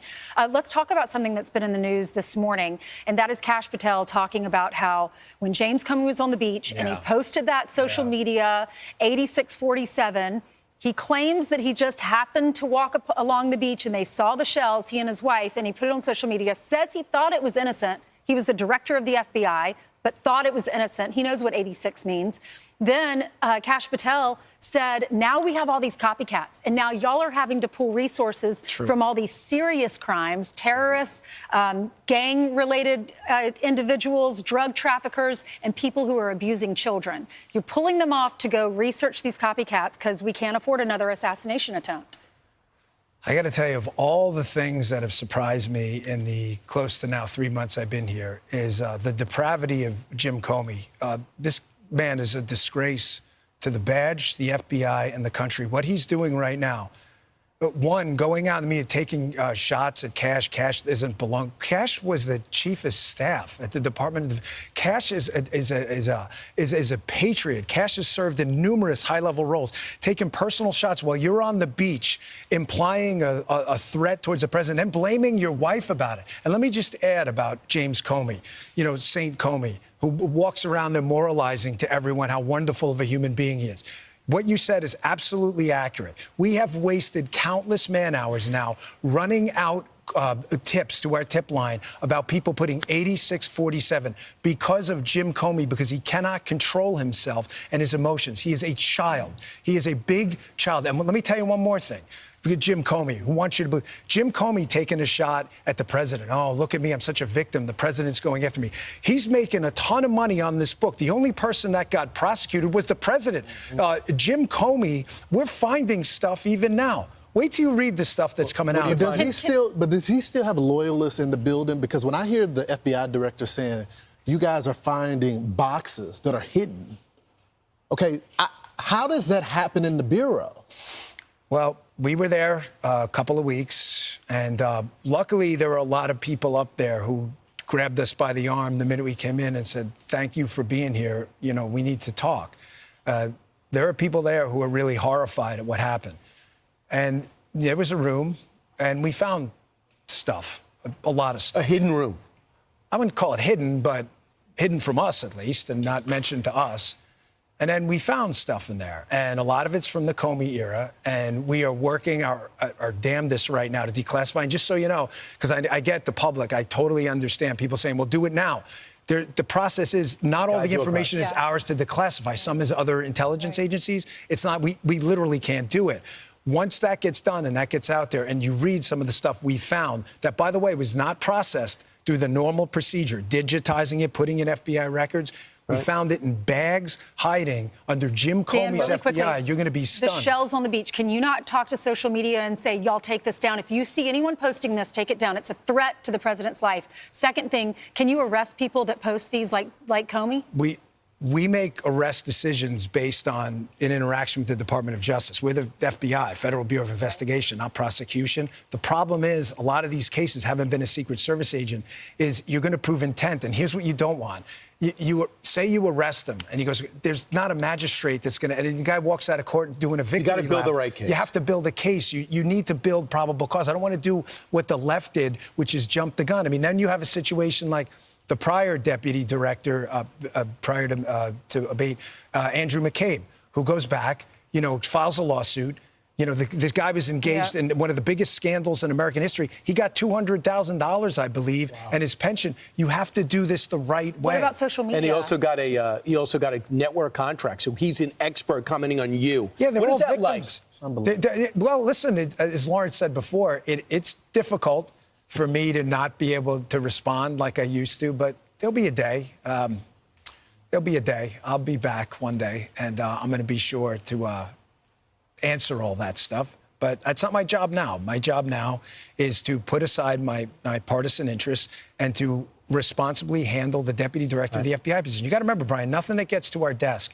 me or Cash, is a 5 or a 6 problem. Everything's a 10. If it's a 9, someone else fixed it. We didn't even get a chance to talk about the laptop that the FBI held on to make sure it wasn't a factor in the election. Well, that's another thing I wanted to address. You know, we can't publicly talk about HR matters. We just can't. You know, it's illegal. Yeah, it's you can't do it. But anyone out there who thinks we have not taken appropriate action against political actors, they're just making that up. We can't go out and advertise this stuff, but if you think we're allowing partisanship to infiltrate the FBI and just let all that bad stuff happen, you're really just making, I don't know why you're doing it. Maybe you're trying to break up, divorce us from the people and breed mistrust. But that is not what's happening. I don't know what people think me and Cash are doing all day. I mean, I gave up everything for this. I mean, you know, my wife is struggling. I'm not a victim. I'm not Jim Comey. It's fine. I did this, and I'm proud I did it. But if you think we're there for tea and crumpets, well, I mean, Cash is there all day. We share it. Our offices are linked. He turns on the faucet. I hear it. He's there he gets in at like 6 o'clock in the morning. He doesn't leave till 7 at night. You know, I'm in there at 7:30 in the morning. He uses the gym. I work out in my apartment. But I stare at these 4 walls all day in D.C., you know, by myself, divorced from my wife. Not divorced, but I mean separated, divorced. And it's hard. I mean, you know, we love each other, and it's hard to be apart. But you're doing some great work. You're straightening out the FBI. You're moving buildings. There's a lot of change. I got one more thing. I'm not asking anyone to trust me. Trust is for fools. Just wait for the results. That's all I'm asking. Don't trust me. Trust is for fools. Too many actors in government have asked you to trust them and screwed you in the past. We're not doing that. Yeah, speed. You don't need speed in this. You need to do it right. Smooth is fast. Thanks, Dan. Thanks, Dan. Great to see you. Appreciate you. Great to see you. I didn't hurt you. Dan Bongino. This was a couple of weeks back, but a lot of people are still asking questions like, where are these cases that you guys are working on? But as we know now, Director of National Intelligence, the legend, Tulsi Gabbard, she's saved the day, okay? As far as we know. All right, ice, baby. You might have seen this. This week, Fox News exclusively rode along with Border Patrol on this immigration raid here in Los Angeles, during which federal agents arrested 16 illegal aliens at a Home Depot, with those agents arriving secretly inside of a Penske moving truck. Now, this raid came despite a federal judge's order restricting some aspects of immigration enforcement operations here in Southern California. For more on this, we're going to bring in Greg Bavino. He's the U.S. Border Patrol Chief for the El Centro sector and the man in charge of at-large operations here in Southern California. Chief, good to see you. Thanks for coming on. It's good to see you, Bill. Thanks for having me. So you organized this operation. You were there in person for it.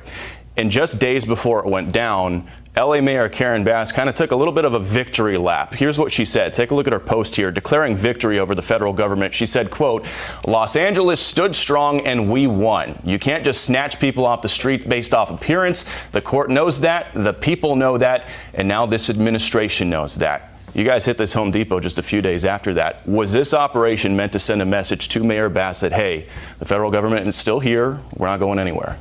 Sure, Bill. This operation was meant to send a message to all bad people and bad things that we're here in Los Angeles. We haven't left Los Angeles.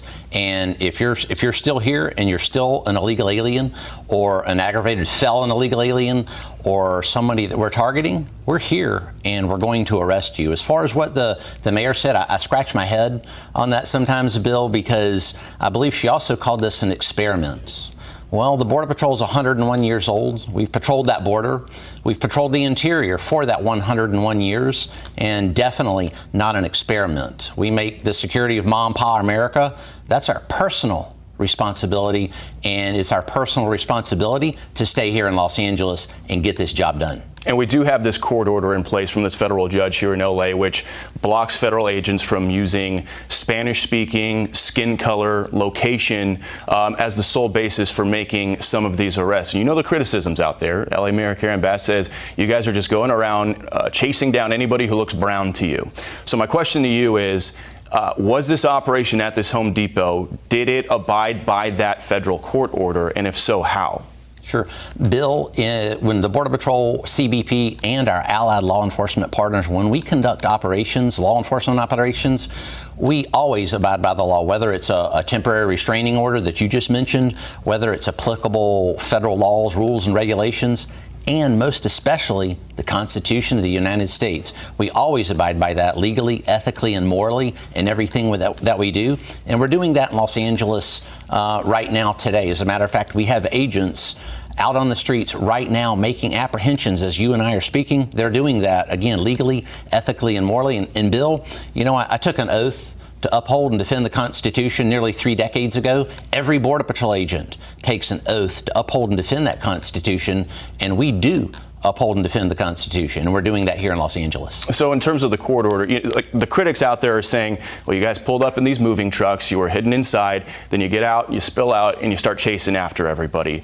The question is, how does that abide by the court order? So was there some pre-intelligence that went into this? You guys have said this was a targeted operation. How so? Sure, Bill, every operation that we conduct is a targeted operation. This operation, we entitled it Trojan Horse. That operation, we had pre-intelligence. We knew what was going on in that location, as we do in nearly every location that we come into contact with here in Los Angeles. We knew there was criminal activity afoot there for a long time. So we're not going to ignore criminal activity, we're going after it. And that's exactly what we did. It was a very creative and innovative concept that our Border Patrol agents came up with. That's that same creativity and innovation that we see along the border and in the interior every day that brings good, sound operations to make our city safer. And I got about 30 seconds left. You know, some people out there say, well, why are you going after these day laborers? They're just looking for work. But I understand, just like what we saw in Sacramento, some of the people you arrested at this Home Depot had criminal histories. Bill, we're starting to see that 30 to 40%, for your viewers, 30 to 40% of these larger operations in which we apprehend large amounts of illegal aliens, 30 to 40% are coming back with significant criminal and or immigration histories. This operation was the same way. I believe out of the 16 apprehended there that morning, at least 6 had significant immigration and criminal histories. Do you want someone like that working in your house? All right, got to leave it there. Chief Pavino, thanks for... Uh-oh. Dams are punching air right now. They're punching air. All right, here we go. Baltimore's soft on crime policies just gave this man a get out of jail free card. The man shown in this image, 28-year-old Patrick Bryce, was sentenced to 1 year of home detention and 3 years of probation for assaulting 2 pro-life men ages 84 and 73 outside a Planned Parenthood in the Democrat-run city. We must warn you, the footage you're about to see is graphic. This surveillance... Uh-oh, we can't show it. If it's graphic, we cannot show it. All right, here we go. Everyone, this is Outnumbered. I'm Emily Compagno, and joining us today, Laura Trump, host of My View with Laura Trump, Alicia Acuna, Fox News senior correspondent, Lisa Booth, Fox News political analyst, and David Webb, Fox News contributor. Now let's go straight to Madeline Rivera, live from Washington with the latest on this heartbreaking story. Madeline. Hey, Emily, we spoke to the attorney for one of the victims, and he says the problem comes from the fact that the judge cleared the suspect, Patrick Bryce, of a more serious charge. So this is that judge, Yvette Bryant, who's being accused of being too lenient. The jury could not reach a unanimous verdict on the first-degree assault charge against Bryce when this case went to trial earlier this year. That is a felony. It would have led to jail time had he been found guilty of it. So there was a bench trial in June, and that's when Bryant acquitted Bryce on the first-degree assault because she says you could not tell in this video of the attack if Bryce was provoked. Here's the victim's attorney, Terrell Roberts. That's absolutely incorrect, factually and legally. He was committing a crime. That is, Bryce had just tackled Mr. Schaefer into a flower pot and brick wall, and he was out on the ground, and Mr. Crosby was coming to his aid. So there was no legal provocation on the part of Mr. Crosby coming over to aid his friend. It's ridiculous. It's absurd. Roberts adds justice was not served. The effect of all this is that it's open season for pro-life people working around places like Planned Parenthood. It's open season for them, on them. I mean, anybody can come up and assault them, maim them, and essentially get away with it. Bryce admitted he snapped when he attacked the two men. He says he thought one of the victims had made a racial comment, which put him over the edge. The victim's attorney is pushing back on that. Emily. Thank you, Madeline. Bringing this conversation out here, David Webb, I find this sickening. I also find it sickening that the judge says, without the sort of clear proof of provocation, it doesn't need provocation. Nothing justifies that kind of violence. That attorney is absolutely right. It is open season. And the fact that there weren't enhancement charges brought because those two gentlemen were elderly sickens me to my stomach. This is not justice, but this is the U.S. under those Democrat-led cities. Yeah, I mean, put the judge aside for a moment. Let me give you another perspective. As a black Republican, as a conservative, I've been called Uncle Tom, House Negro, all kinds of names throughout my career, and especially since the Tea Party days, by people I work with at Sirius XM. At no time did I ever go to this. So you want to talk about provocation? I've been called just about everything out there. This man, a 28-year-old thug, tackled a 73-year-old man, then took on an 84-year-old. And for the judge to say that the 84-year-old might have jumped in to get in the... How many 84-year-olds out there jump in to get into a fight with a much younger and clearly stronger man? This is garbage. This is Baltimore. This is the kind of judge that has allowed for an atmosphere that led to the riots after Freddie Gray, of all of these things, a city that's broken and doesn't have to live with the problem because these judges live in their nice enclaves or secure environment, are escorted to the courthouses quite often. They have their coverage. But the provocation is garbage. Speaking as a black man who's been called every name, I never turned around and looked at people even that I work in the same company with and thought, let me go ahead and start a fight and take it from there. And Laura, I want to underscore that the victims in this vehemently deny saying anything racially charged. And even the perp admits that he thought he heard something. So those men did not say anything. The whole point is that they were protesting abortions. That was their crime, other than apparently being old on the sidewalk. Nothing justifies this, and nothing justifies the slap on the wrist that this perp got. Yeah, and don't forget, there was a woman, a 70-year-old woman, who was arrested and sentenced to 2 years in prison for what a lot of people say was praying outside an abortion clinic not too long ago. This is not the first time we have seen what feels like activist judges going against conservatives who are out there using their First Amendment right to protest and peacefully do so against something they don't agree with. There is never, to your point, Emily, any justification for anything like this to ever happen. And I hope that people start calling this judge out, because it is because of these judges we have seen what does not feel like equality here in the United States. You can't let this guy off the hook. Well, you have the 78-year-old woman just, a year or so ago who was given 2 years in jail for praying outside an abortion clinic. It doesn't work like that. This is America. We deserve better. That's right. And Lisa, Kayleigh McEnany, our Kayleigh, interviewed those pro-life protesters. We're going to show a few seconds of that if we can pull it up, guys. I'm hoping you could tell me about the conditions because, to be quite honest, I was shocked when I walked in and we had a conversation off camera about no toilet paper, some of the other supplies that were available. Could you share with me the condition of the prison? Yeah, where I was in Bravo unit, it was actually a unit that had been condemned, and not all of our showers worked. There was backups in the plumbing with sewage coming out.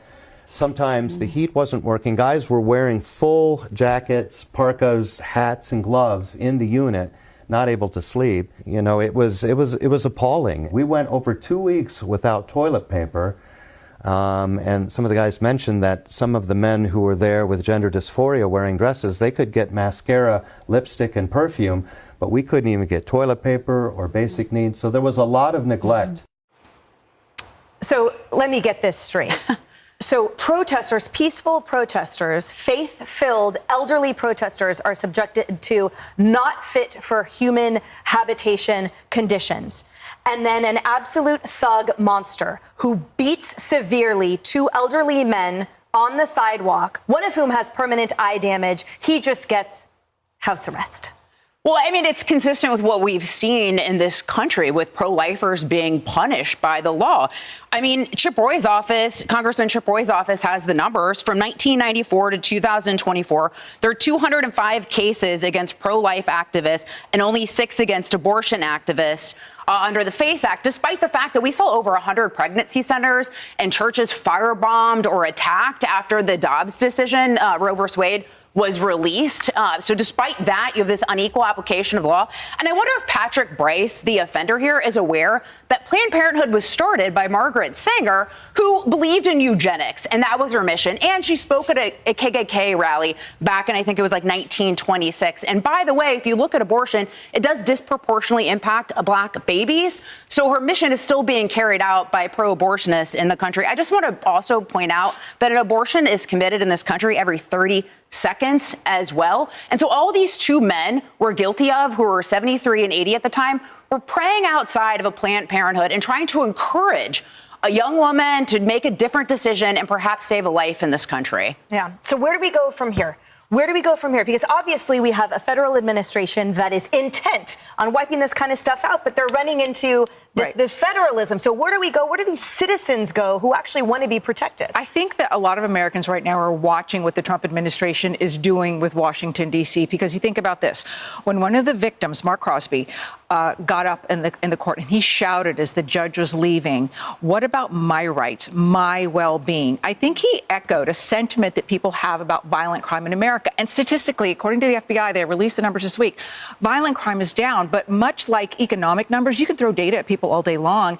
It really has to do with their own personal experience. And I think when someone sees these videos, and just like in Cincinnati, they see these videos and they see the punishment with this case, it's so upsetting. So I think they're watching what the president is doing because they're applying pressure where they feel that Americans aren't safe. Yeah, and certainly in disproportionate terms there in Cincinnati. In Baltimore. Laura, this weekend on your show, you have a very special guest. Tell us what we can expect. Yeah, so this is really exciting. Thank you for tuning into the live show. Y'all want to keep going? Let's go. Let's go. Fox News alert, we're at war. Okay.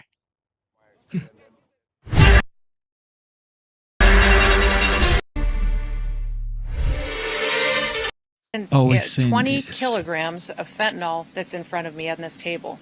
That's enough to kill 10 million people. The work that we do is to protect people and make sure that we remove these weapons and drugs off of our streets and hold those criminals accountable who would go forward and continue to use that to harm individuals. Cartel. All right, let's go on the OG. Let's do a little history. I enjoy history. Do you enjoy history? And then we will apply it to what's going on today, which is very, very important. Gerrymandering. Wow, that's quite a word. Gerrymandering.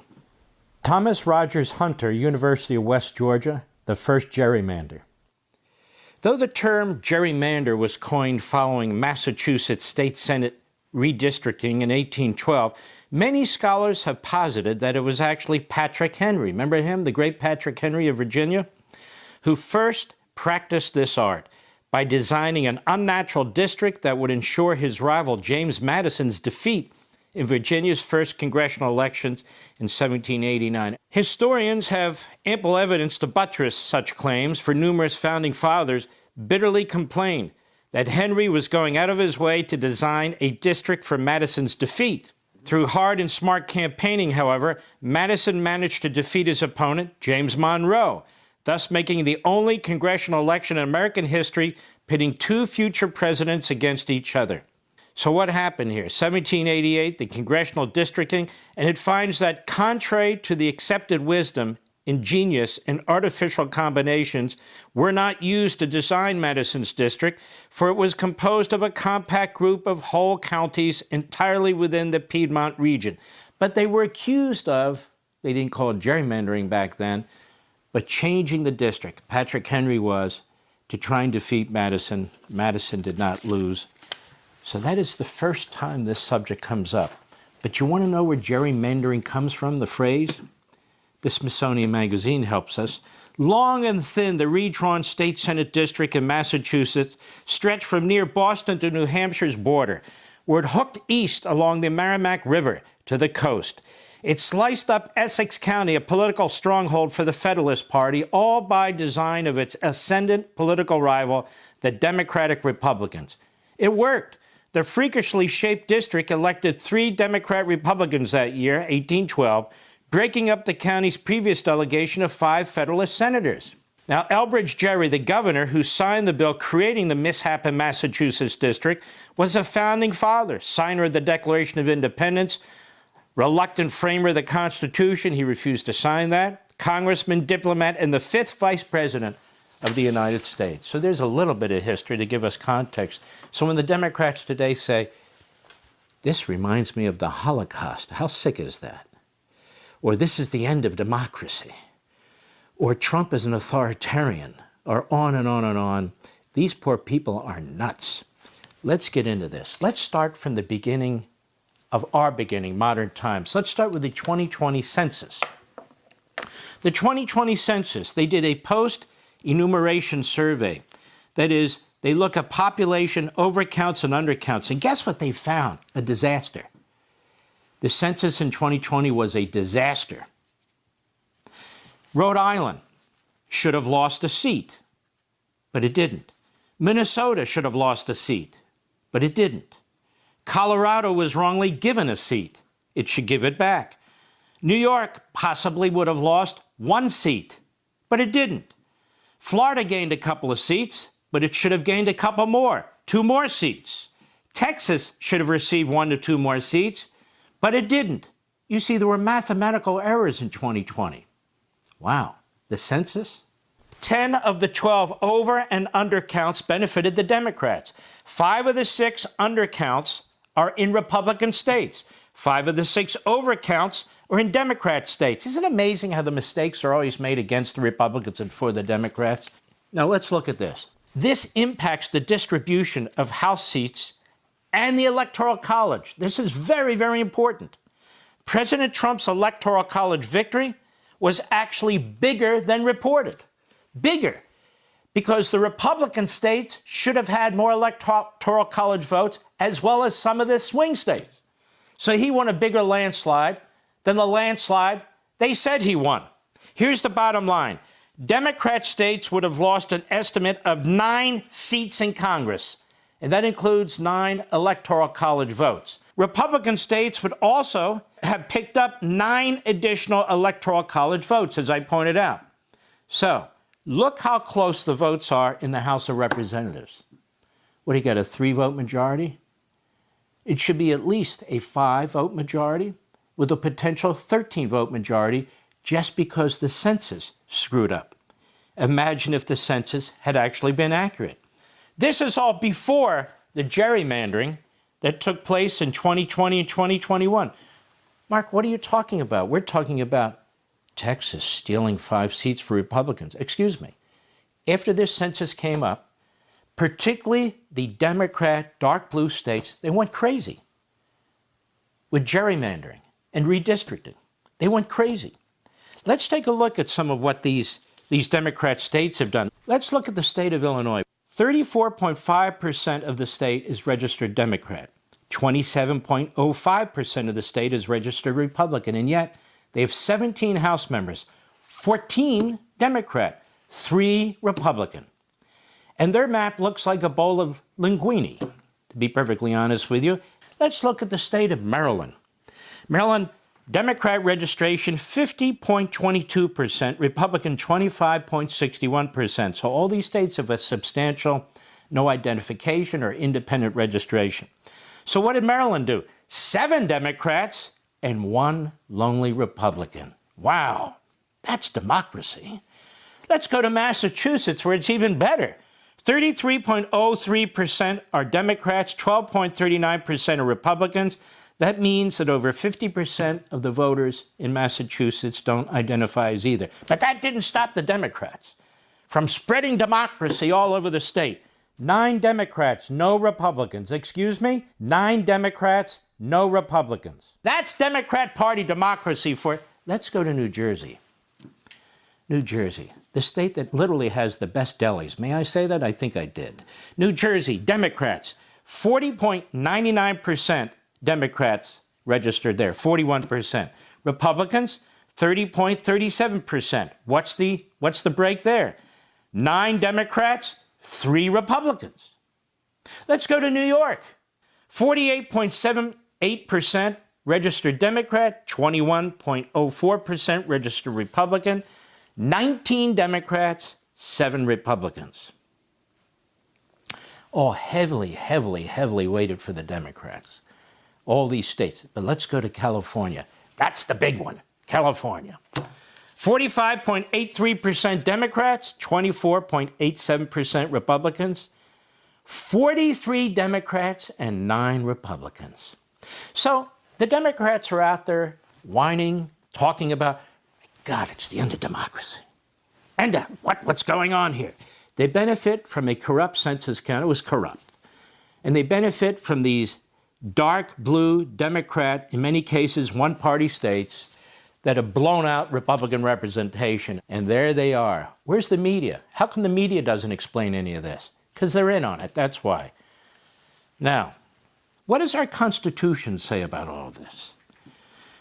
July 14, 1787, there was a vote in Philadelphia at the Constitutional Convention. It was a close vote.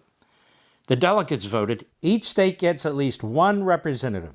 And based on their population, they're entitled to more representatives. And the text of the Constitution talks about actual enumeration. We're looking at Article 1, Section 2, Clause 3. Determined by a regular census, so a regular census every decade. And now we have the question, does that include non-citizens, aka illegal aliens, or all residents, or all citizens? What do they mean by this? And the word people, it's interesting, it's not exactly in the part of the text of the Constitution we're talking about, but it is in the larger section and clause, people. The word people or persons you'll see in the Constitution in many places, and it is interpreted based on its application to that particular section of the Constitution. But now we're coming to the nub of the matter. The real reason the Democrats open the borders and then refuse to deport. They open the borders in violation of the Federal Immigration Act, and they refuse to deport people in violation of the Federal Immigration Act. What is going on here?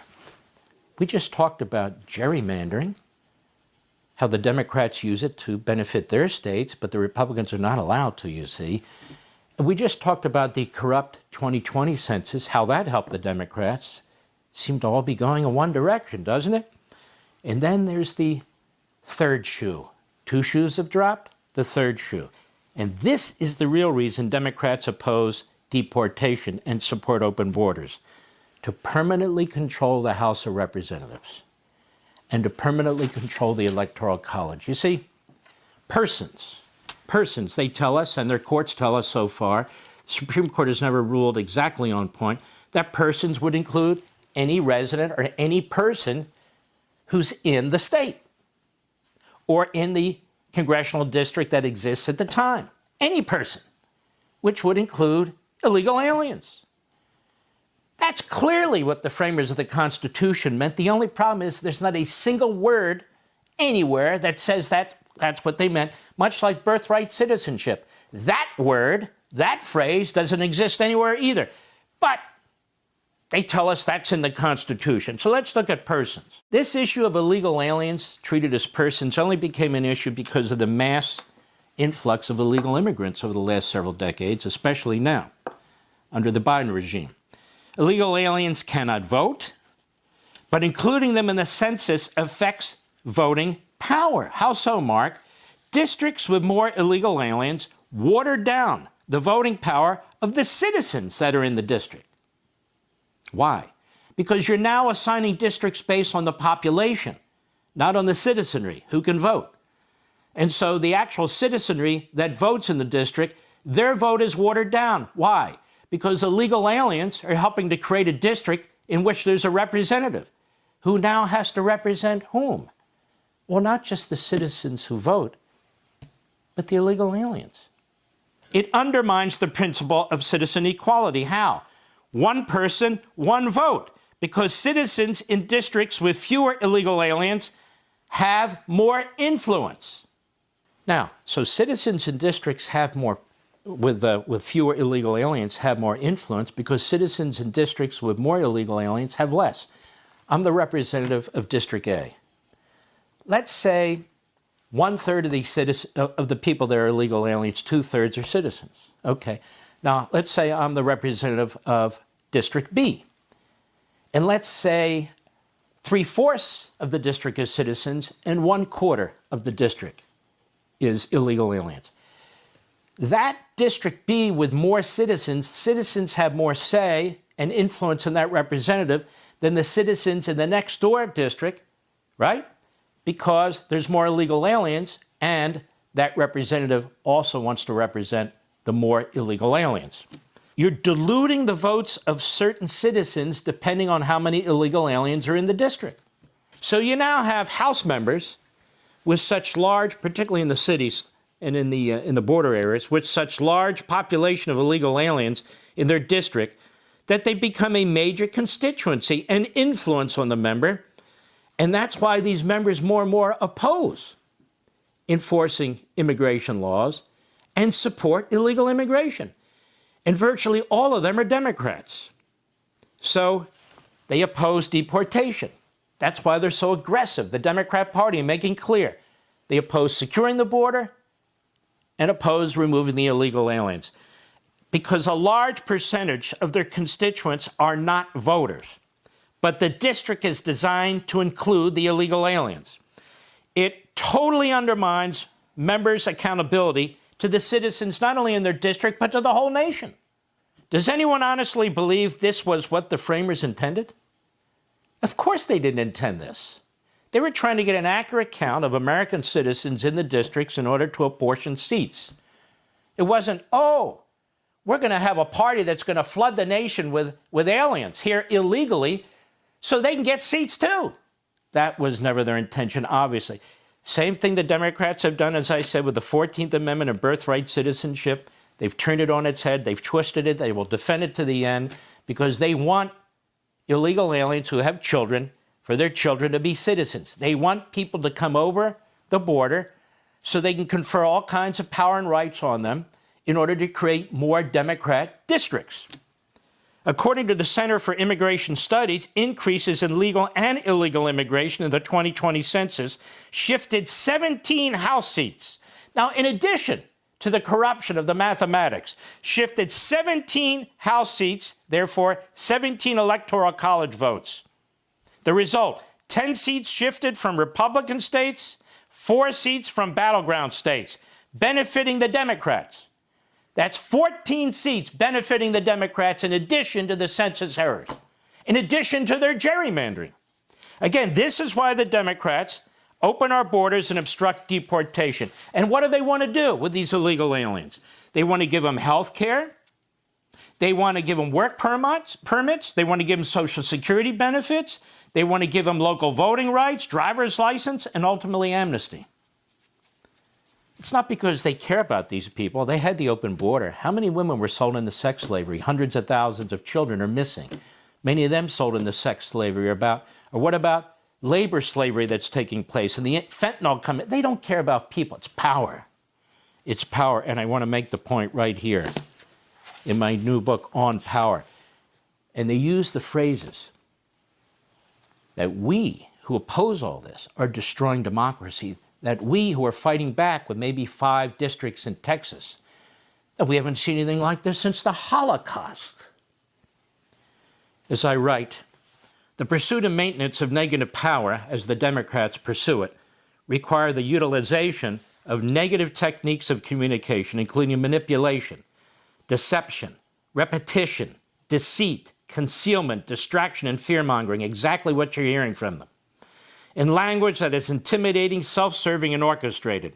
It is an approach that seeks to arouse prejudices and stifle independent thought. They say these are all violations of the Voting Rights Act. But when they do it, of course, they're upholding the Voting Rights Act. The purpose is to exert power over language and to control the population without moral reservations. Indeed, morality itself is said to be relative, or nothing but an abstraction concealing the rot of open societies and democracies and obfuscating the exploitation of the people. In the political context, when language is applied this way, it strikes a central part of the democratic system, denying the body politic information with which to make knowledgeable, qualitative, and collective decisions. Of course, this is the intention of its practitioners. Moreover, communication of this sort exists for the purpose of arousing and angering the citizenry and exhorting them to action that is destructive of the existing society and their own lives and lifestyles in service to the demagogue and his aims. Inasmuch as the people and their consent are the only legitimate and just source of government, the entire enterprise becomes corrupt and malevolent. Unfortunately, citizens acquiesce to it, regurgitate it, even demand it, where applicable, vote for it, believing there's no other course or that it is the best course until it's too late to reverse course without an abrupt and often violent revolt. This is what you're experiencing in terms of Democrat Party propaganda. This is the truth about the whole gerrymandering issue. And now let's hope that some of the news organizations are ashamed to say and explain what's right. I doubt it. One even more Fox. Thank you for tuning in to the live show, man. Y'all are the best. That was Mark Levin for sure. Okay. Here we go. 2 more, and we should be good to go. Ksenia, welcome home. We're so happy to have you back here in the U.S. And, you know, your story, I think, is shocking to a lot of people. Maybe take us through from, you know, the time you landed in Russia to go visit family. You had no idea what was about to happen to you, right?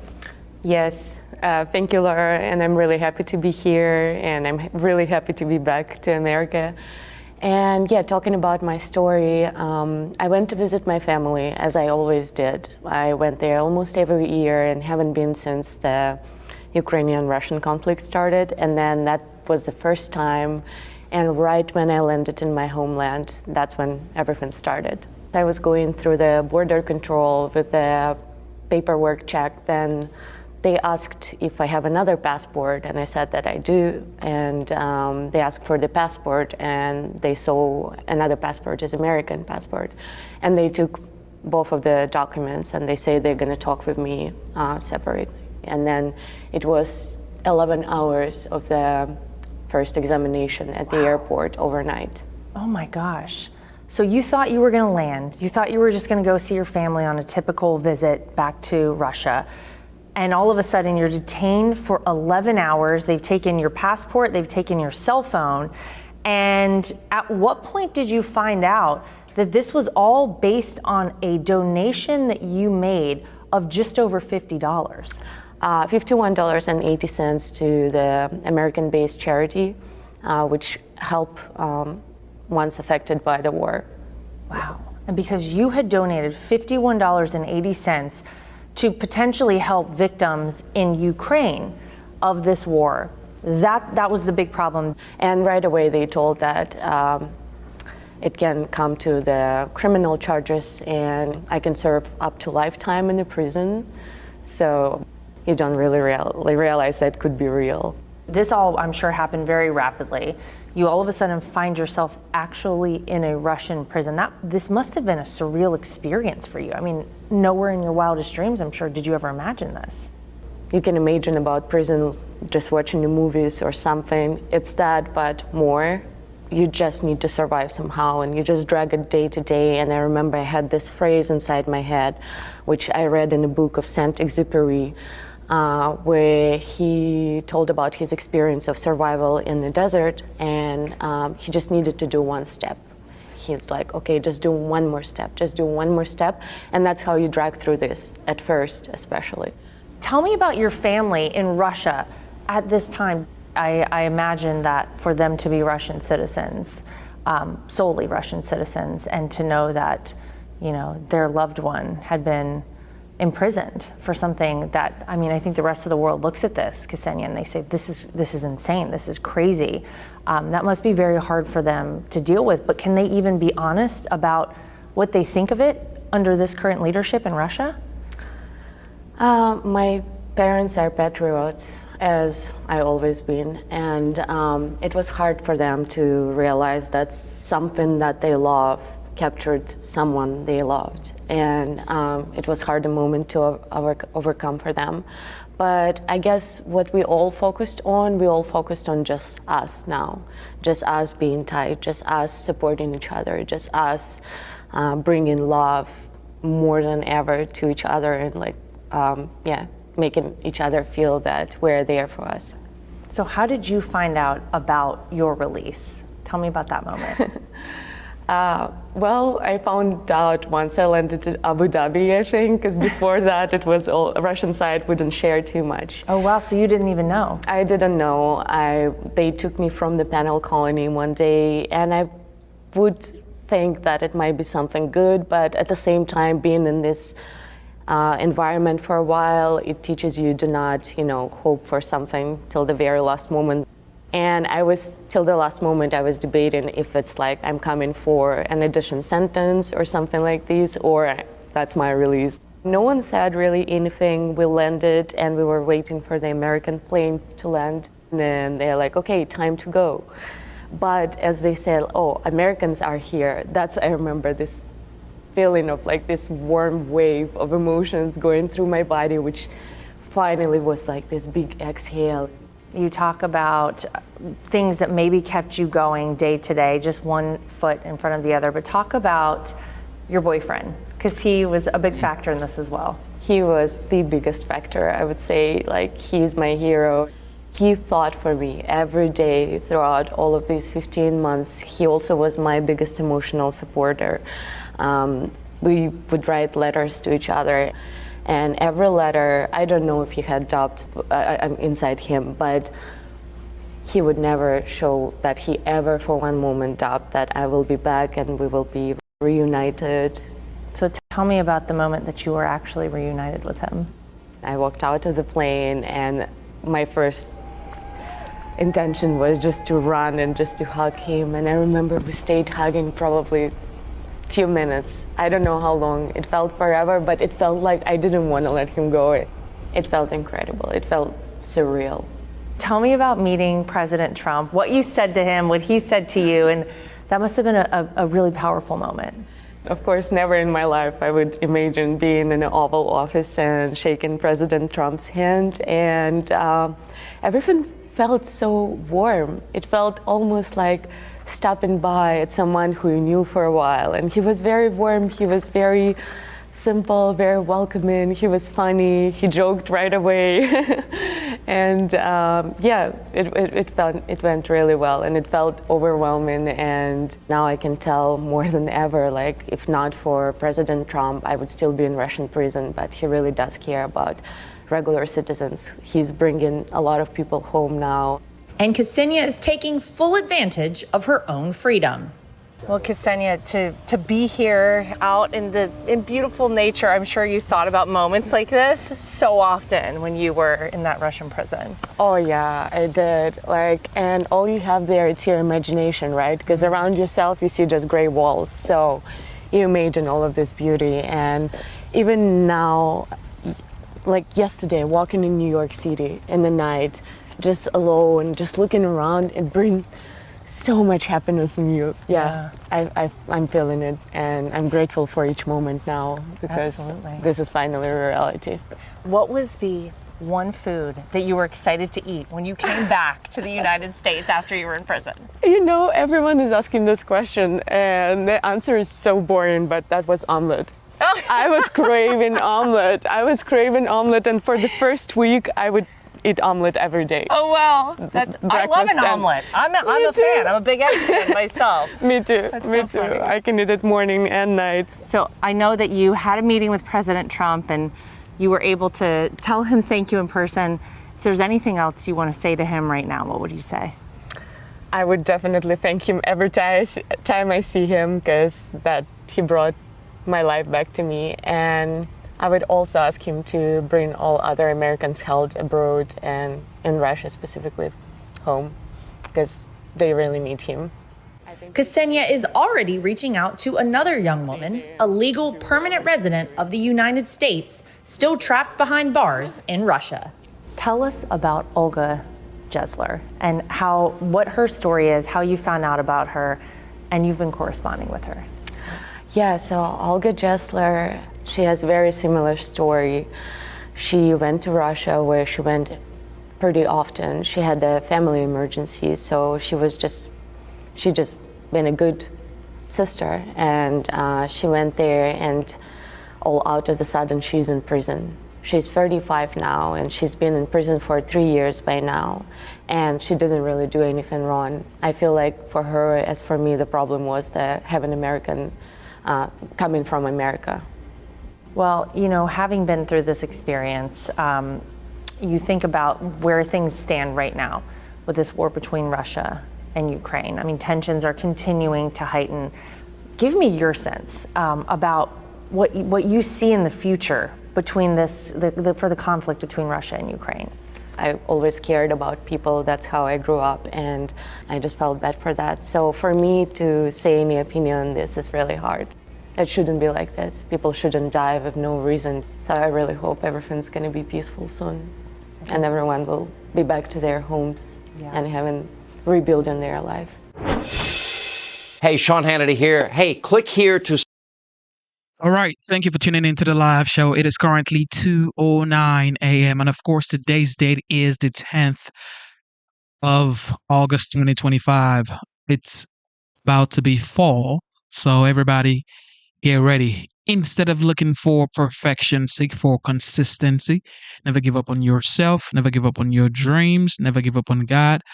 Believe in yourself, believe in your dreams, and believe in Almighty God. God is the greatest. If you haven't subscribed to the channel, come on now, subscribe to the channel. If you haven't, double tap to your screen to give this video a like.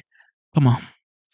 And with that being said, God is the greatest. God is the greatest. Without God, there would be no me. So I don't know about y'all, but I know for a fact without God, there will be no me. So shout out to the King of Kings.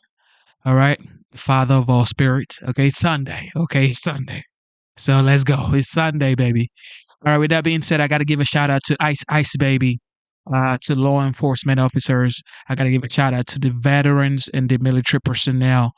Without you guys, there would be no homeland. I got to give a shout out to the hard-working fathers out there doing their best to give their children, their spouse, their community the best they have inside of them. So I got to give a shout out to the fathers. I got to give a shout out to the mothers as well. They've been doing great work for centuries. So yeah, shout out to the mothers and everybody tuned in. God bless y'all. And God bless America. Thank God for America. Without this great land, a lot of other countries would be going bonkers right now. But God has blessed America so much that it's become a blessing to other countries. And with that being said, everybody live in peace as one, in unity. Come together. It is called the United States of America, not the divided state. Okay. It is country before party. All right. You are an American before you are a Democrat. You are an American before you are a Republican. So don't forget that when you want to start going back and forth with your fellow American brothers and sisters, don't forget that you are an American first before your respective parties. All right. I love you guys. Stay united, ladies and gentlemen. And your boy Genesis, that's the go. All right. You are currently tuned into the Genesis Show. Turn on your notification bell. We're going to be back soon. I love you guys. See you soon. Bye.